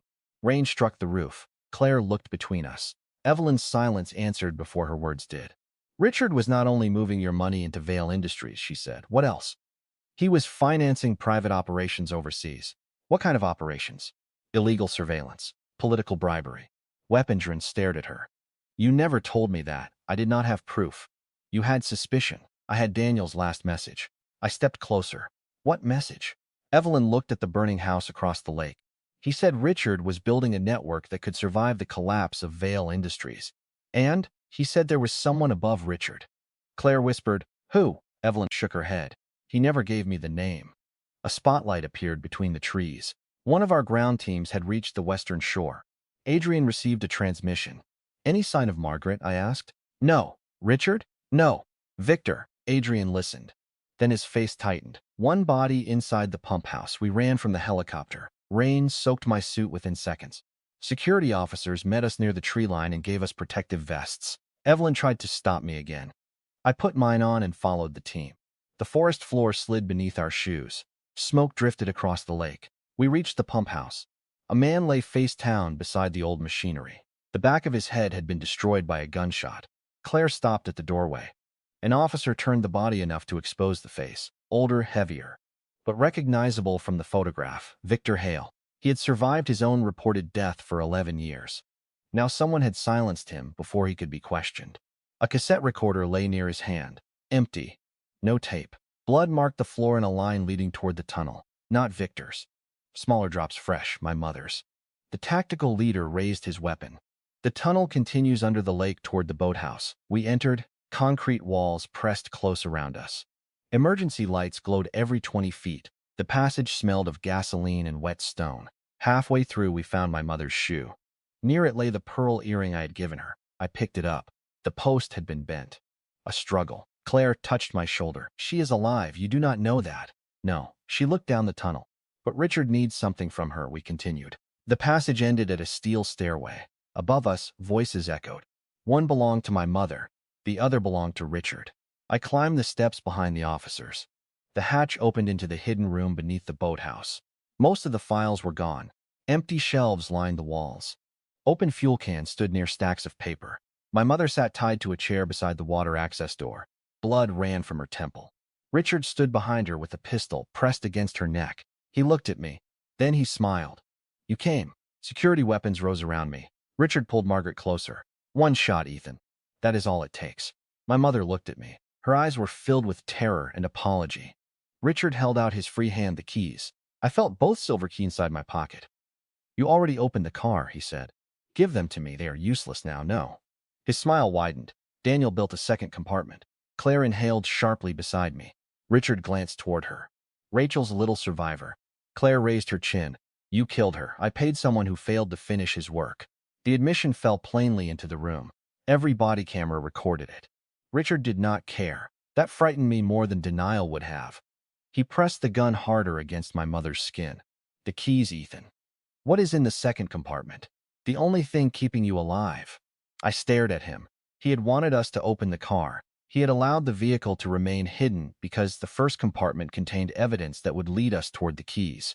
He needed both, and he could not retrieve them without exposing himself. The accident had damaged more than the trunk. Perhaps the second compartment required something Daniel carried, something Thomas later divided. You stole nearly $1 billion, I said. You murdered my father. Why would anything in that car protect me? Richard's expression changed. Because Daniel was not investigating me. The room went still. He was working for me. I shook my head. The tapes prove otherwise. The tapes prove he became sentimental. Richard looked toward Evelyn. Tell him. My aunt's face hardened. I do not know what he is talking about. Yes, you do, he laughed. Daniel was the architect of the network. Claire looked at me. No, Richard continued. The accounts, the private companies, the foreign transfers. Your father created them all. You are lying. He wanted Sterling Global protected from governments, regulators, and hostile takeovers. He built a system no court could touch. My mouth went dry. Then why expose you? Because he discovered who the network truly served. The person above you. Richard smiled. You have been listening. My mother began to cry. Richard, stop. He ignored her. The second compartment contains the master ledger. Names, accounts, operations, everything. Then why did you kill him instead of taking? I tried. His eyes moved toward Claire's key. He trusted the wrong woman. Claire's face twisted. Richard's smile disappeared. Give me the keys. I reached slowly into my pocket. The tactical leader whispered through his mask. Do not. Richard heard him. He cocked the pistol. My mother flinched. I removed the keys. Silver flashed beneath the bare bulb. Richard's eyes fixed on them. Slide them across the floor. I crouched. My mother shook her head. No. Richard tightened his arm around her. Margaret, she stared at me. For the first time in my life, she did not ask me to protect the family. She did not ask me to obey. She did not ask me to disappear quietly. Do not give him anything, she said. Richard struck her with the pistol. Blood sprayed across her dress. I moved instinctively. The tactical officers raised their weapons. Richard dragged her backward toward the water door. One more step and she dies, I stopped. My mother lifted her head. Her voice came weakly. He already took the tape. Richard looked down at her. That was the opening. Claire kicked one of the fuel cans. It slid across the floor and struck Richard's ankle. His aim shifted. The tactical team fired. Richard pulled the trigger. My mother threw herself sideways. The shot struck the chair. 2 rounds hit Richard's shoulder and thigh. He fell backward through the open water door. His hand caught the edge. For 1 second, he hung above the black lake. I ran forward. He looked up at me. Blood covered his teeth. "The ledger has your name in it," he said. Then someone beneath the water grabbed his leg. Richard's eyes widened. He disappeared. A gunshot exploded below the dock. Bubbles rose, then nothing. The tactical officers flooded the platform with lights. No body surfaced. My mother remained tied to the chair, sobbing. Claire knelt beside her and cut the restraints. I stood at the edge of the water. A submerged tunnel mouth opened beneath the boathouse. Richard had not been alone. The person above him had come to collect the only witness who knew the whole network. Adrian's radio crackled. A second team had reached the burning house. They found the missing cassette on the dining room table. Beside it lay a photograph. Adrian showed me the image on his tablet.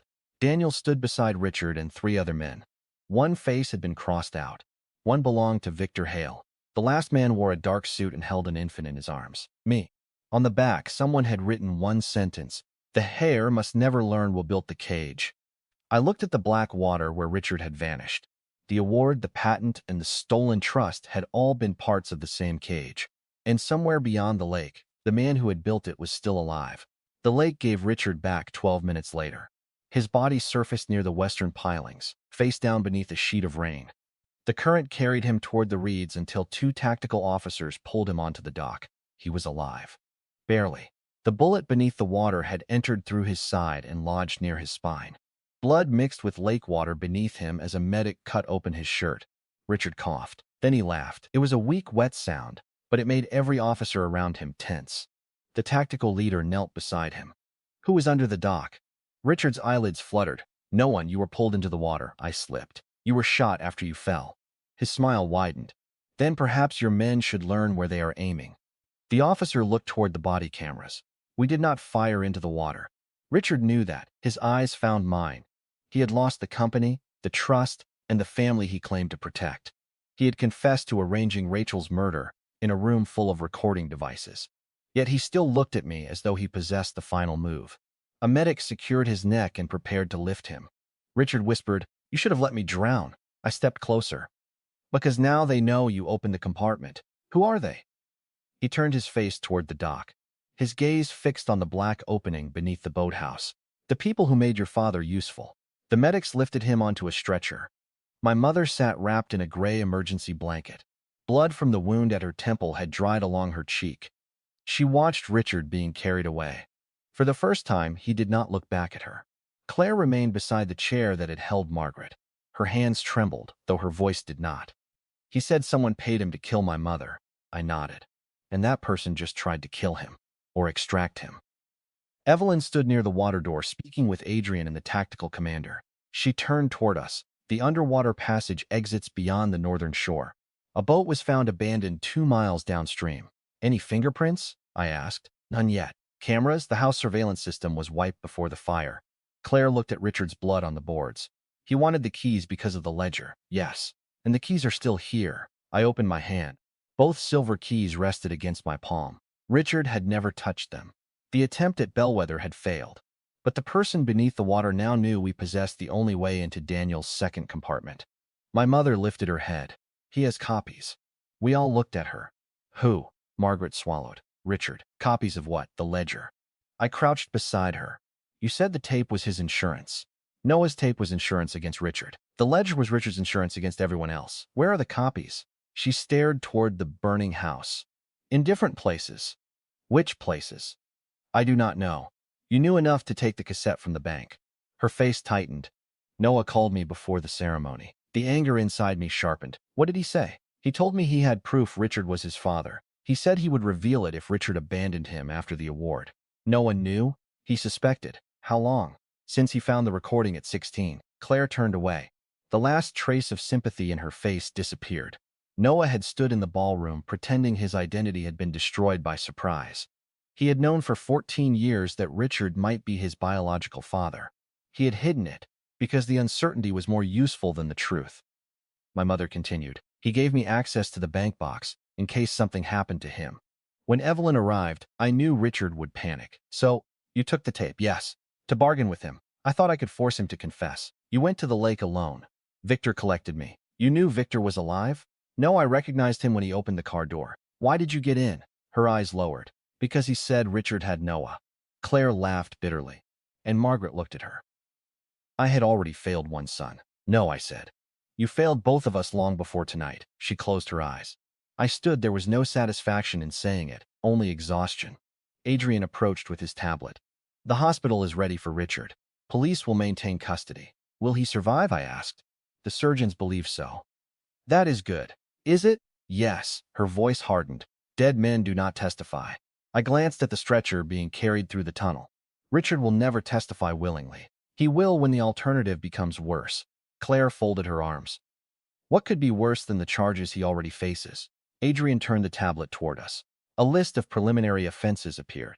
Conspiracy to commit murder, attempted murder, unlawful imprisonment, wire fraud, trust fraud, corporate theft, evidence destruction, bribery, money laundering, weapons trafficking. The list continued beneath the screen. Evelyn said, Richard spent his life believing he was untouchable because someone larger protected him. Once he understands that protection is gone, he will sell every name he knows. And if the protection is not gone, I asked. She looked toward the tunnel. Then tonight's attack was a warning.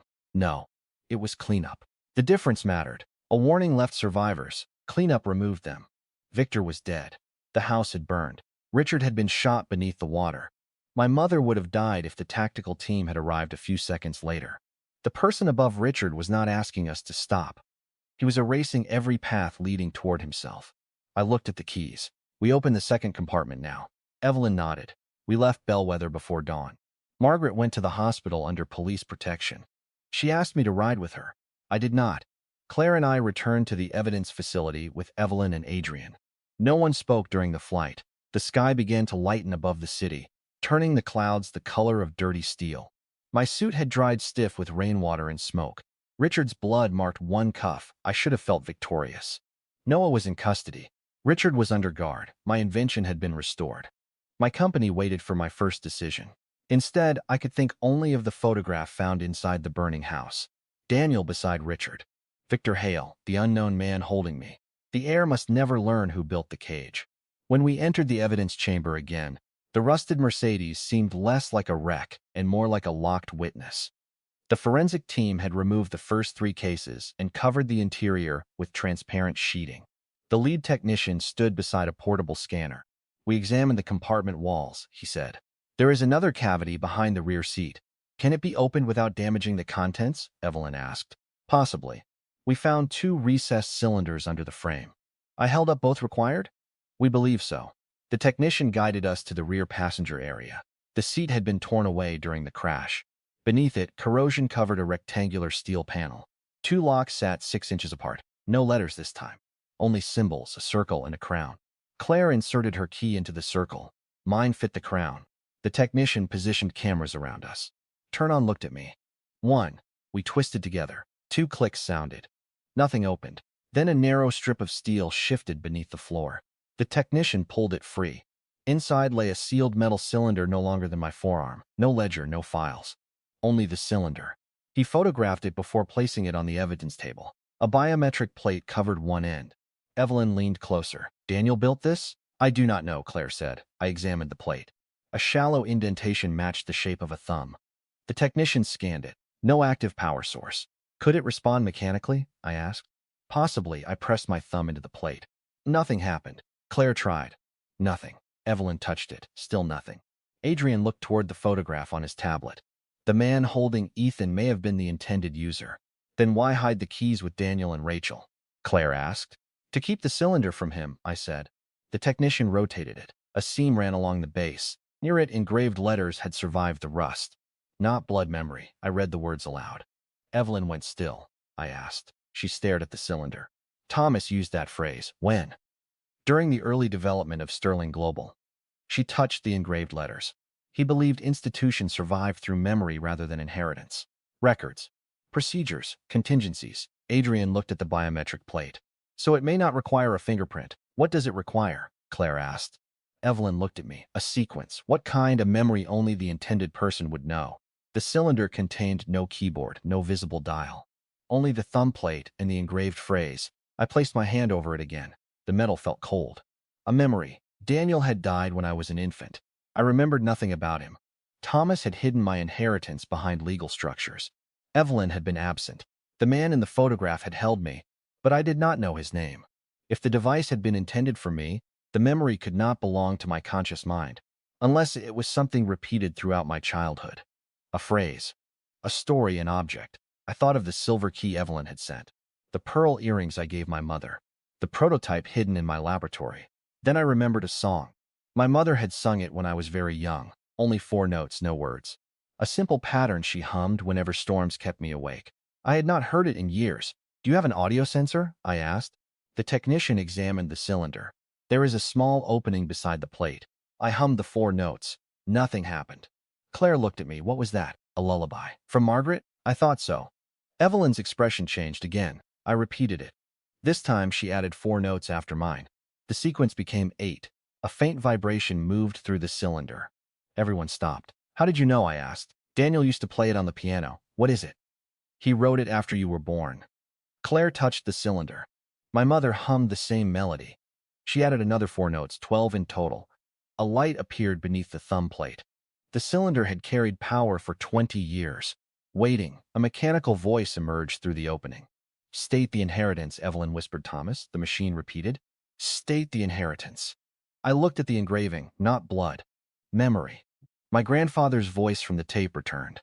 "I wrote the continuity trust so Ethan would own everything you are using. Richard had said he would control me." Thomas answered that he already was. The inheritance was not the company, not the money. Those were the cage. Daniel had hidden something else. I placed my thumb on the plate, the truth. The light turned green. The cylinder opened. Inside sat a data drive wrapped in white cloth and a miniature cassette. The cloth carried my initials. Evelyn picked up the cassette. "It is labeled Ethan." My name had been written in Daniel's hand. The technician transferred the tape into the playback system. Static filled the chamber. Then my father spoke. "If you are hearing this, I failed." My knees weakened. I gripped the evidence table. Daniel's voice was calm, but I heard strain beneath it. "Ethan, you were 11 months old when I recorded this. You liked to pull the buttons from my shirts. You refused to sleep unless someone played the same 12 notes 3 times. I closed my eyes. A fragment moved somewhere beyond memory. Warm light. A hand against my back. "You will be told that Sterling Global belongs to you," Daniel continued. "That is legally true and morally incomplete." Evelyn lowered her head. "The company began as a shipping business. Thomas expanded it. I changed it." The tape clicked. "After a series of government seizures overseas, I created a private network to protect our assets, hidden accounts, foreign holding companies, communications channels outside normal regulation." Richard's claim had been true. Daniel had built the network. At first, it was defensive. Then other people asked to use it. Politicians, intelligence officers, arms brokers, men who believed law was an inconvenience for weaker people. His voice tightened. I told myself I could control them. The same lie every powerful man in my family had used. I was wrong. A paper moved near the recorder. The network became known as the Crown Circle.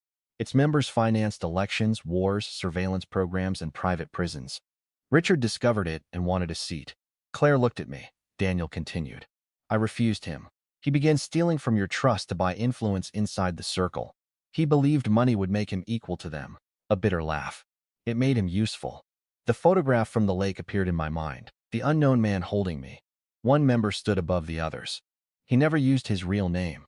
We called him the custodian. Evelyn's fingers tightened around the table. He designed the rule that kept the circle alive. Every member held evidence against 2 others. No one could leave without destroying himself. The cage. "He visited our home after you were born," Daniel said. "He held you and told me children made men predictable." My stomach turned. I decided to dismantle the network. Rachel helped me gather records. Claire was the only person who saw one of the custodian's private meetings and lived. Claire stared at the recorder. "I did?" "You were a child," Daniel's voice continued, as though answering her across 20 years. "You drew what you saw." Claire's face went blank. "What did I draw?" The technician opened the white cloth beneath the data drive. Inside lay a folded sheet of paper, a child's drawing. 4 figures stood around a circular table. One wore a blue uniform, one carried a cane. One had red hair. The last figure had been drawn much larger than the others. A black crown covered his face. Behind him stood a building with 3 pointed towers. Claire touched the paper. "I remember the windows. Evelyn looked closer. That is not a building. What is it? A family crest. She lifted her phone and photographed the drawing. Daniel's recording continued. The drive contains the master ledger as it existed on the night of the crash. It does not contain everything. The custodian controls the living system. Adrian connected the drive to an isolated computer. Encrypted files appeared, thousands of them, accounts, dates, photographs, names represented by symbols. The black crown appeared repeatedly.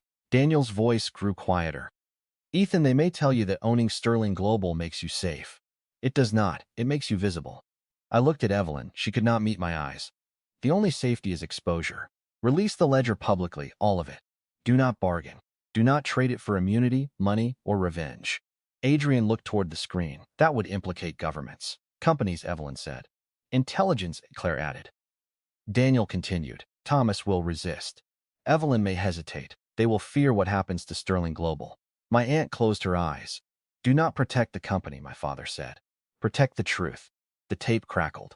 Then his voice softened. I am sorry I may not be there to teach you the difference. The recording ended. No one spoke. The first light of morning reached the high-security windows. I stared at the drive. Publishing the ledger would destroy more than Richard. It could collapse Sterling Global. Contracts would be frozen. Governments would open investigations. Employees who knew nothing about the Crown Circle could lose their jobs. Markets could fall. Hospitals, utilities, and transport networks connected to Sterling subsidiaries might be disrupted. Daniel had understood that. He still told me to release it. Evelyn turned toward Adrian. Do not connect that drive to any network. I looked at her. My father gave a clear instruction. He recorded it 20 years ago without knowing what Sterling Global has become. He predicted you would hesitate. This is not hesitation. It is responsibility to the company, to hundreds of thousands of employees. To the truth, truth does not feed their families. Claire stepped between us, and lies fed Richards. Evelyn's jaw tightened. Adrian examined the files. We need time to verify the ledger. How much? I asked. Weeks. We do not have weeks. We cannot release unverified accusations. The files include evidence. Some do. Others are codes. I looked at the black crown symbol. The custodian knew we had opened the compartment. The attack at Bellwether proved he had people close enough to respond within minutes. He would not wait for us to verify anything.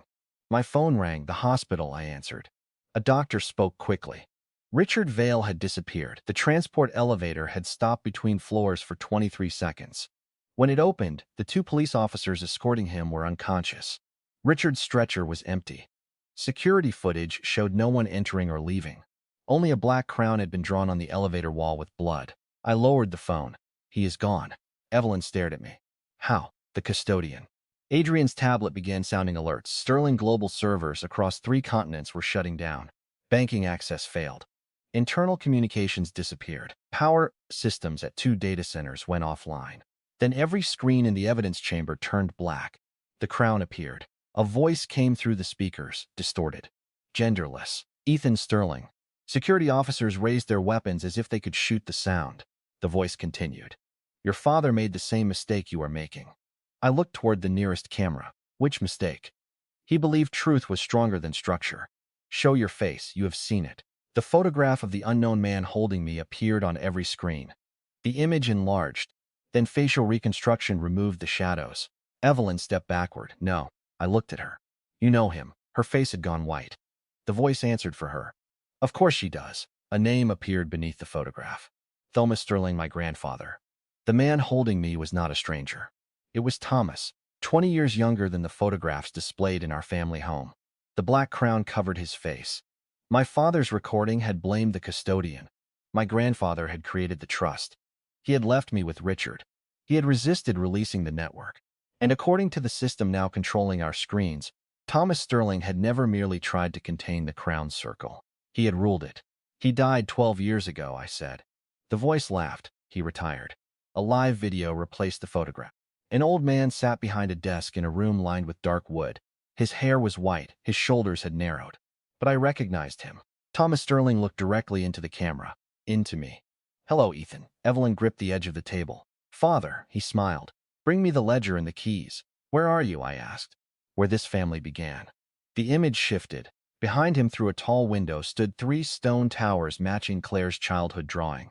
Thomas leaned closer to the camera.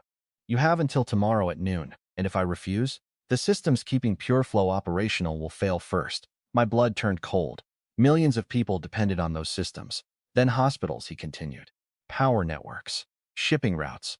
Every piece of Sterling Global your father told you to sacrifice. You would kill people to protect yourself? His expression did not change. I built a world where survival requires unpleasant decisions. No, you built a cage? Thomas smiled. And now you are sitting in my chair. The screens went dark. Emergency lights activated. Adrian stared at his dead tablet. Evelyn looked 20 years older. Claire held the child's drawing against her chest. I picked up the data drive. My father had told me not to bargain. My grandfather had given me until noon. Between them stood cities, hospitals, and millions of innocent people wired into a company designed as a weapon. I slipped the drive into my pocket. Evelyn looked at me. What are you doing? Going where the family began. You cannot give him the ledger. I am not giving him anything. Then what is your plan? I looked at the black screen where Thomas's face had appeared. For 30 years, my family had treated me as a name they could erase, an account they could drain, and an heir they could control. Noah stole my award because he believed I would remain silent. Richard stole my life because he believed I would remain weak. Thomas built the cage because he believed I would inherit it. They had all made the same mistake. They believed ownership meant obedience. I took the medal from the black folder and placed it on the table. I am going to destroy the one thing he cannot survive losing. Claire looked at me. The ledger? No. I faced the dark screens. His audience, Thomas Sterling, expected me to arrive at his fortress carrying a secret. Instead, I brought the world. The three towers stood on a private island off the northern coast, where Sterling Shipping had launched its first cargo vessel nearly 70 years earlier. On public maps, the island appeared as an inactive communications station. In reality, it was a self-contained command center surrounded by cliffs, radar arrays, and enough private security to defend a small country. Thomas called it the beginning. Daniel had called it the cage. I arrived at 11:30 in the morning. Evelyn sat across from me in the helicopter, dressed in the same white suit she had worn to the gala. She had not slept. Neither had Claire or Adrian. The master ledger remained in my inner pocket. The original stayed sealed inside the evidence facility. What I carried was a perfect copy. That distinction mattered less than Thomas believed. Adrian had spent the flight restoring a single isolated satellite connection that the Crown Circle had overlooked. Sterling Global's public systems remained crippled, but the connection gave us access to every major news network, government regulator, and investigative organization willing to receive a live transmission. All of them were waiting. Claire held her childhood drawing on her lap. The black crown had been drawn so heavily that the paper had nearly torn. Evelyn stared through the window at the towers. You understand that he may kill us before you speak. He wants the ledger. He wants control. Then he needs me alive long enough to surrender it. And after? I looked at the island. After he discovers I did not come to bargain. The helicopter landed on a stone platform between the towers. No guards approached. That was deliberate. Thomas wanted us to feel invited. The central doors opened before we reached them. A long corridor stretched through the tower, lined with portraits of Sterling executives, admirals, ministers, and industrialists. At the far end hung a painting of Thomas in his prime. Beneath it stood Noah. He wore hospital clothing beneath a dark coat. A bruise covered one side of his face. His wrists were bound in front of him. Claire stopped. Noah, he looked at her, then at me. They took me from the police transport. His voice sounded hollow. Where is Richard? I asked. Noah glanced toward the closed doors behind him. Inside, a speaker hidden in the ceiling activated. Thomas's voice filled the corridor. Bring them all. The doors opened. The room beyond was circular, exactly as Claire had drawn it. A black stone table occupied the center. Screens covered the walls. Each displayed a different part of Sterling Global. A hospital emergency ward, a power station, a shipping port. A pure flow control center. Every system waited beneath a red countdown. 26 minutes remained. Thomas sat at the head of the table. Age had reduced his body, but not his presence. His white hair had been combed neatly back. A black cane rested beside his chair. Richard sat to his right in a wheelchair. Bandages covered his shoulder and side. His face was gray from blood loss. My mother sat on his other side. She was not restrained. That surprised me. Her injured temple had been dressed, and someone had replaced her blood-stained clothes with a plain black dress. She looked at me with exhausted eyes. Ethan. I stopped beside Thomas watched us with quiet satisfaction. The family is finally together. Claire held up her drawing. This is not a family. Thomas's gaze moved toward her. Rachel's daughter. My name is Claire. Yes, you murdered my mother. No. Her jaw tightened. You ordered it. I ordered Richard to recover the ledger. Richard laughed bitterly. You told me to remove every witness. Thomas turned toward him. And you interpreted that poorly. You spent 20 years protecting yourself with my crimes. No, I spent 20 years cleaning up your incompetence. Richard tried to rise from the wheelchair. Pain forced him back. Thomas barely looked at him. That was when I understood the final structure of the cage. Richard had spent his life believing he was becoming Thomas. He had stolen money, built companies, controlled children, and murdered witnesses because he thought ruthlessness would earn him a place beside the old man. But Thomas had never considered him an equal, only a disposable instrument. Noah had been Richard's weapon. Richard had been Thomas's. The latter ended at the man with the crown. Thomas extended one hand toward me. The ledger. I remained where I was. Restore the systems. When the ledger is returned, you already have copies, I have fragments. Daniel divided the master archive before he died. You let Richard search for it for 20 years. I allowed him to prove his loyalty. Richard stared at him. You knew where the car was. I knew where it should have been. You let me destroy my family. Thomas looked at him calmly. You did not need assistance. Richard's face twisted. Margaret lowered her eyes. The countdown reached 24 minutes. On one screen, nurses moved patients away from failing equipment inside a city hospital. Backup power indicators flashed. Thomas followed my gaze. Consequences clarify decisions. You wired innocent people into your defense system. I built infrastructure. You call that leadership? I call it permanence. He tapped one finger against the stone table. Governments change. Laws change. Public opinion turns with the weather. Structure survives. My father disagreed. Your father was sentimental. He exposed you. He died. The sentence was delivered without emotion. Claire stepped forward. You are proud of that? Thomas looked at her. I am not proud of rain or gravity. Necessary forces require no pride. Evelyn moved beside me. You told me Daniel died because Richard lost control. Thomas smiled faintly. I told you what allowed you to continue working. Her face hardened. You used me too. I gave you Sterling Global. You gave me a prison and called it stewardship. Yet you protected it. The word struck her. Thomas looked at me again. She will tell you to preserve the company. Richard will tell you to preserve the family. Margaret will tell you to preserve the innocent. Noah will tell you to preserve yourself.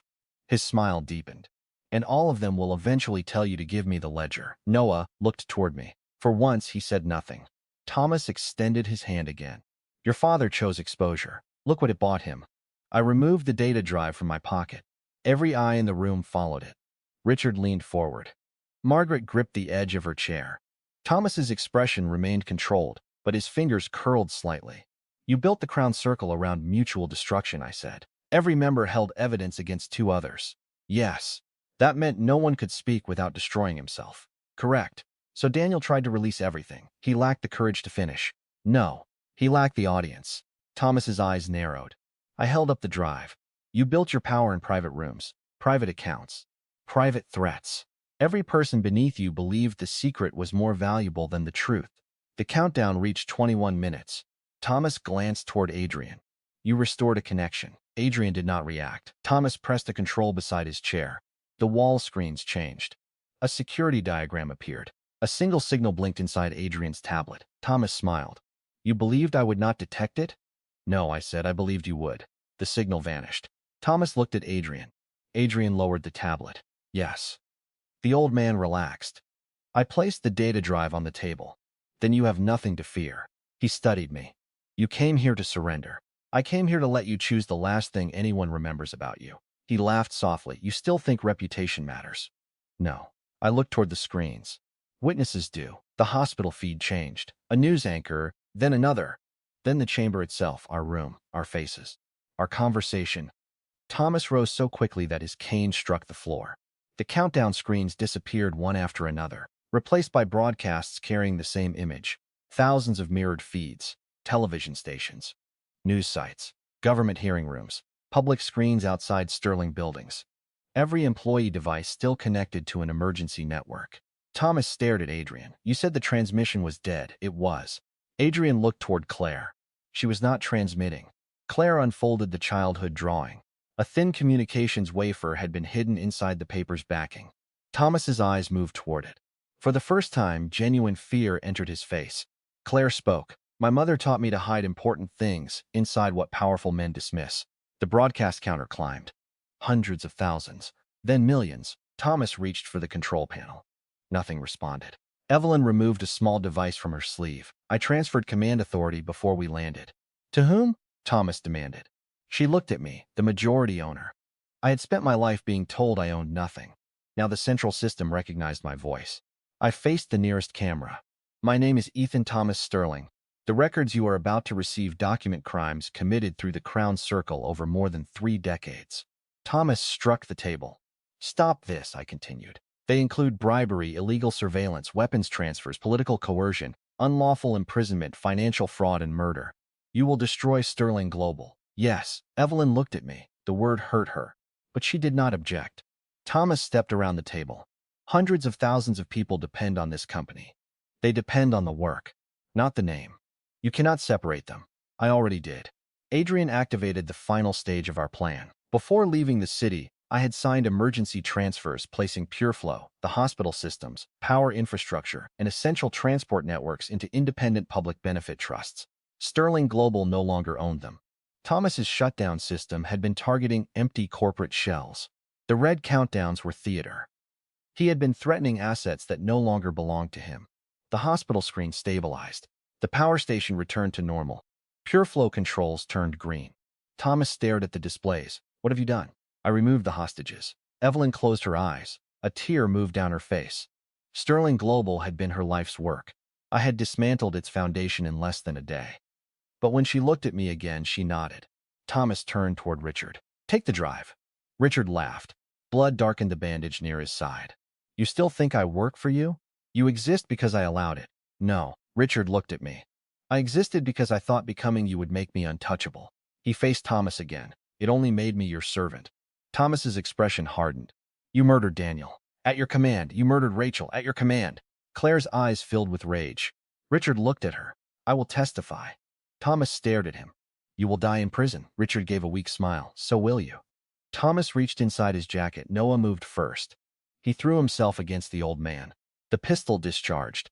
The bullet struck the stone ceiling.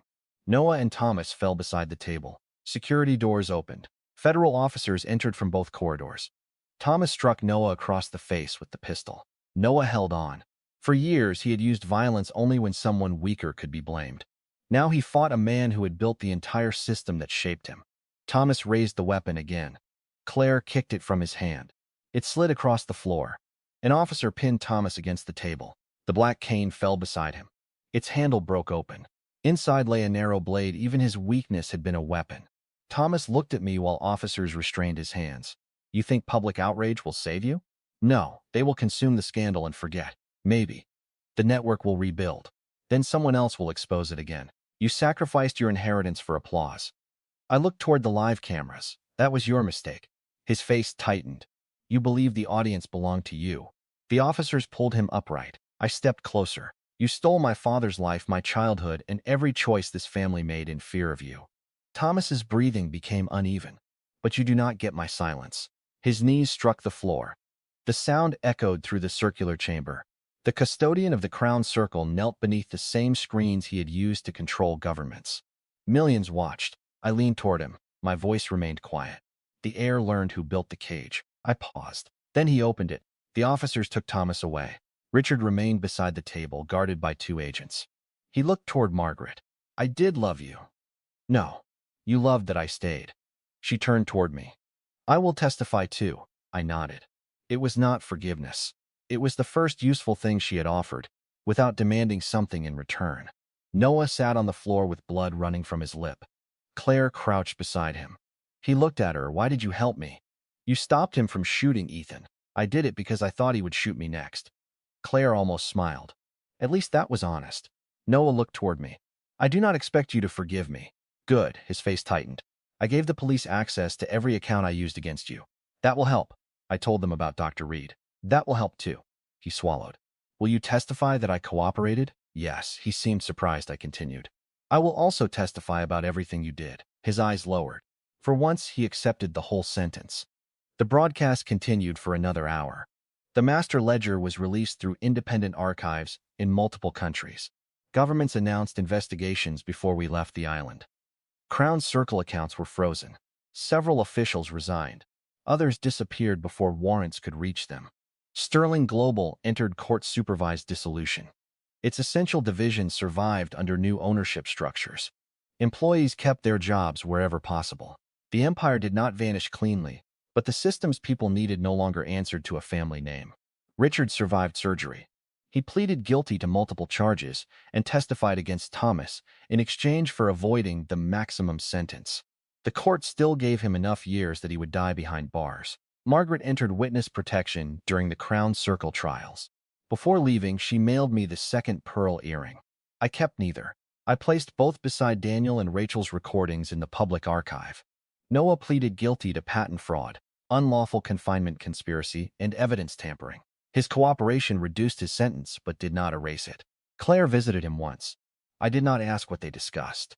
The Sterling Innovation Medal was formally reissued in my name 3 months later.